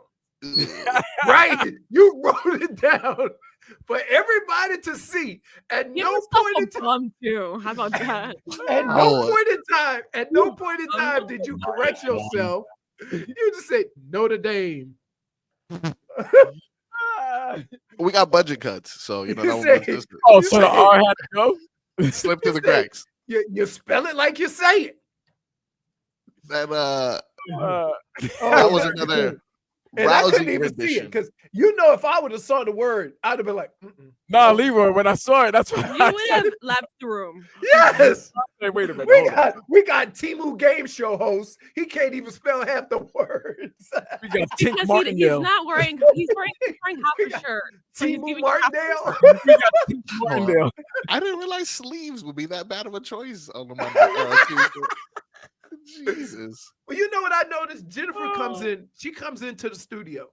She is hot for the first right now. Hot Fan. for the first hour and a half, and then then she always ends up putting on a sweatshirt or something. I asked her, I was like, "Are you cold?" And It's she's like, always within the last "A hour little, of the a little." last hour of the show.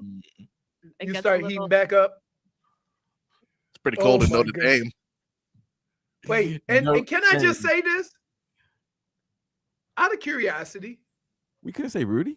Wait, Could've said Rudy? out of curiosity. Yeah. When you say Notre Dame, Yeah. whose first words out of their mouth is hunchback? Oh, like come you on. got that on the do not disturb list, and I don't think nobody was going to disturb it. Yeah, how you have Hunchback, but you don't have Rudy? No, no one even knows what school How do Rudy you was. have Hunchback as a word not to say, Right. but you don't have Rudy. I thought Rudy went to Purdue. I don't know what the hell they talking about. Dude, oh my goodness. No, Wait, everyone. hey, No. Guys. I do hate you to break it to you. understand? Do you Hunchback of Notre understand? Dame is the #1 usage of Notre Dame. The Not the football funniest part of all this is your bootleg application of the game. Agreed. Oh my Better goodness. graphics, Frog Boy. Look, you're all lashing out on the host, but I thought it was another rousing rendition of Radio Taboo, and I look forward to running this back again and again. Our boy Tobin will return Thursday, but it is another day of Frog Boy tomorrow and Friday. Let's just start taking the R out of every word. Wait, because you know what? Vlad, Marcos has sat in that chair many a day and just sat back and watched everybody go and comment. No. You want to try that again? And just marks everything. Yet this dude wrote on a piece of paper, Notre Dame. Yo, we're gonna start taking the R out of every word, Marcos. Well, tomorrow on the Tobin and Leroy show, we